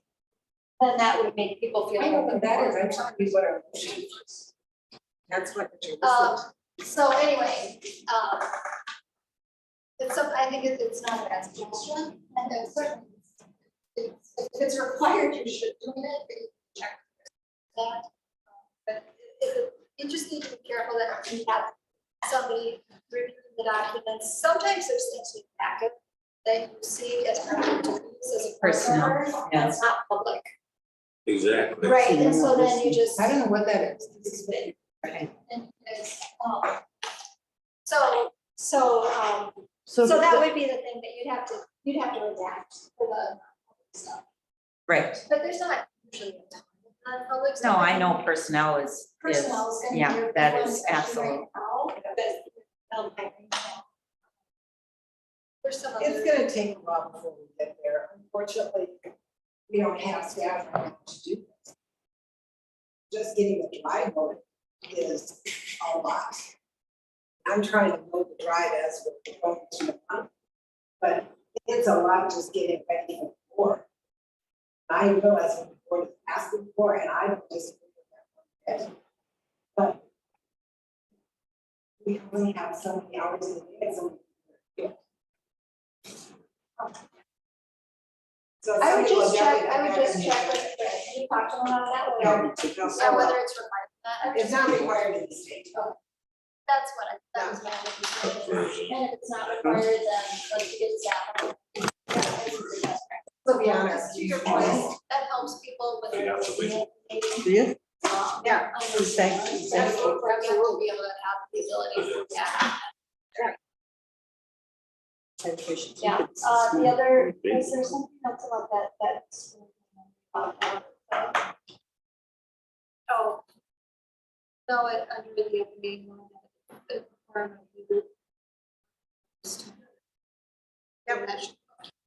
We're, every one of our meetings for all the committees includes town board on it. Okay, Yeah, we're already doing Yeah, that. perfect.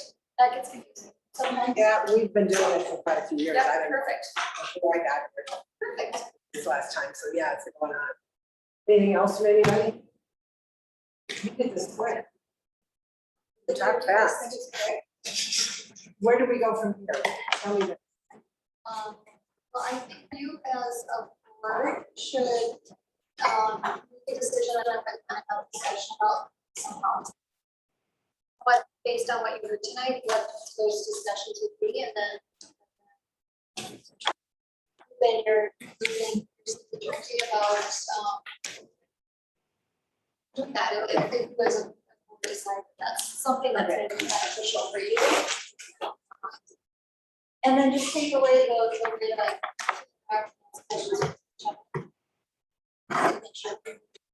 information possible, staff in place to be able to have those best practices, that communication loop to share information with the staff. Anything else from anyone more? Yes, Rick. You offered your services when we have a very hot meeting. So I take it you've been involved in some very, what works the best? What did Depends on have, the topic, situation, right now. You- really. okay, So in the past, like I helped with the St. Paul session, Say again. I've helped with this, I helped with the St. Paul minimum wage, listening sessions and getting Oh. feedback on minimum wage and brought groups of employers, employees, residents who were very intentional about the mix of. And then we had small tables and information that we had some so we had also in one of the sessions. She was posted and people were writing down concerns about that, and then we have to do a gallery tour. So there's a whole bunch of different exercises that you can do that help make those listening sessions. Good ideas to share with the board as opposed to just. we might need that on a You can't nuisance always- ordinance or you can't noise. guarantee that that's gonna happen, but build in some of that. Yeah. There's at least a chance that. Yeah, we need to think that way on this. It's something to think about. Right. Right. And it's gonna happen. Just 'cause we're gonna know, and it's gonna. Oh, yeah. Just want to ask a question in the board. When our chair left, I wasn't here. When he left, do you feel that this would have been helpful? Something like this? Previous chair, Yeah, I don't have all the explanations of why he left. And the ones that I have heard, he probably should have. I don't have any, None of us are on the Neither. board. yeah, I don't know. I was a supervisor and she was.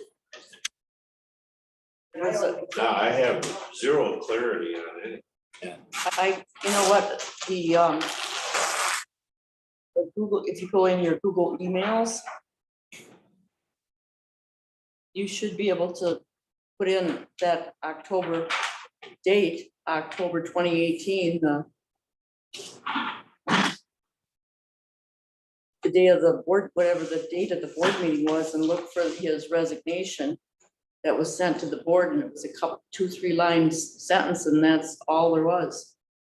well, I guess I was just wondering if there had been any indication or anything with something like this. Oh, I don't know, Teresa, you can speak to that if you want, You know, there were decisions that had to be made pretty quick at the time, just to get a chair in place. Because we were in the middle of mitigation funding. And you could not have a supervisor do the job because it was required to have a chair signature on all these docs that we were we were at the end of it almost. That was the fall and we had until May 1st to get through it. So there were tons of things that had to be done. And I mean, I left the board asked me if I would do it and I left the room and left them to discuss it. Do I think this could have helped? It would have had to be something really quick and fast. would it have helped the prior chair to get through the conflicts that he was dealing with? Maybe. Maybe. That's your But that question. bridge had already, that water had already gone under that bridge by the time the changeover took place. Yeah, that's the time I'm talking about, though, prior to the It probably changeover. would have helped him because he was not dealing with things, I think, in the best manner at the time. Obviously, he was under a lot of pressure and there was a lot of conflict, so it helped.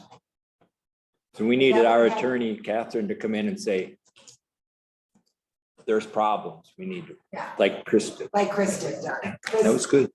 And I'm not sure she didn't say it to him, Yeah, maybe, Rick. maybe she. You know, Chris said it to me in a phone call. He didn't put it in writing. He just said to me in June, he said, you are in big trouble. And he said, if this doesn't turn around with your board, you're in big, big, big trouble. I'm not sure she probably recognized it and maybe said the same thing to Tom. Yeah. It just didn't go anywhere. When you said big trouble, what does that mean? Lots of things. He was concerned with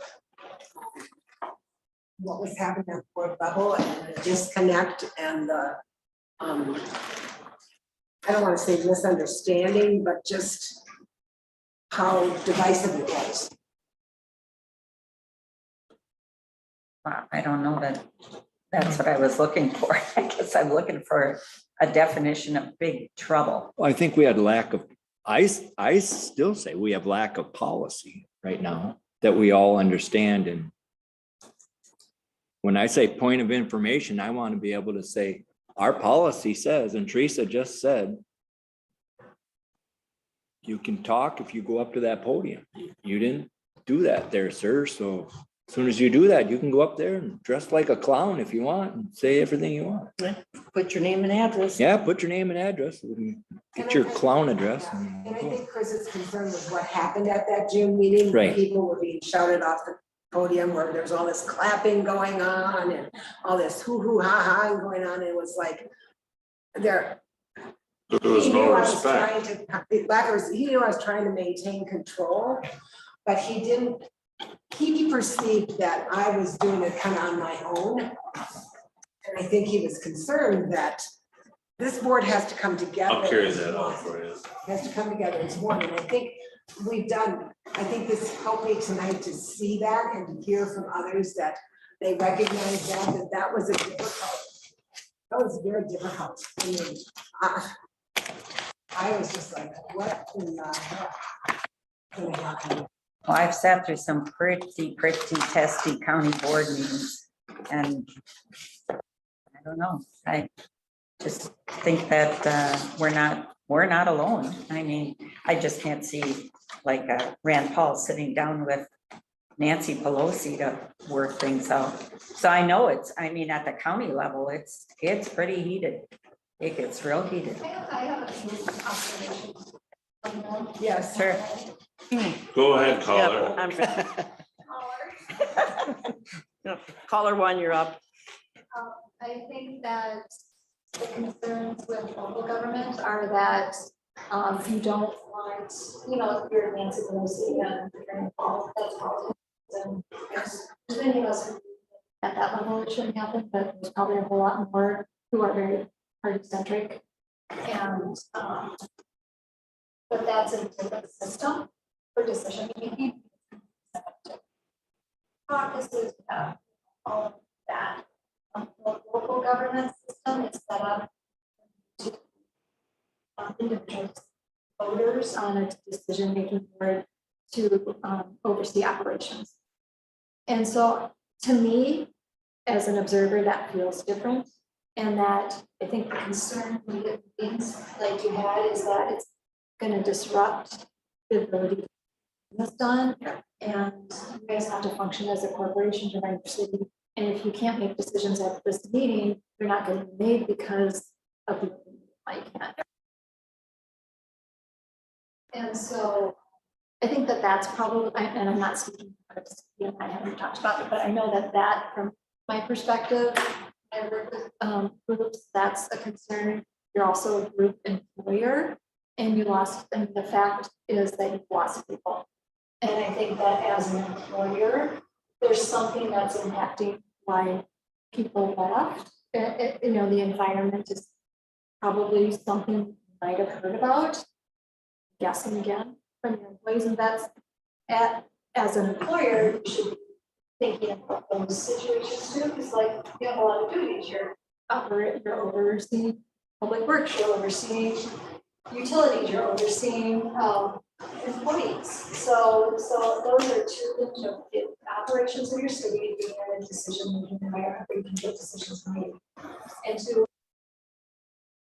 be aware of employment situations. Those are two things that you're charged. Boss, you're a good boss.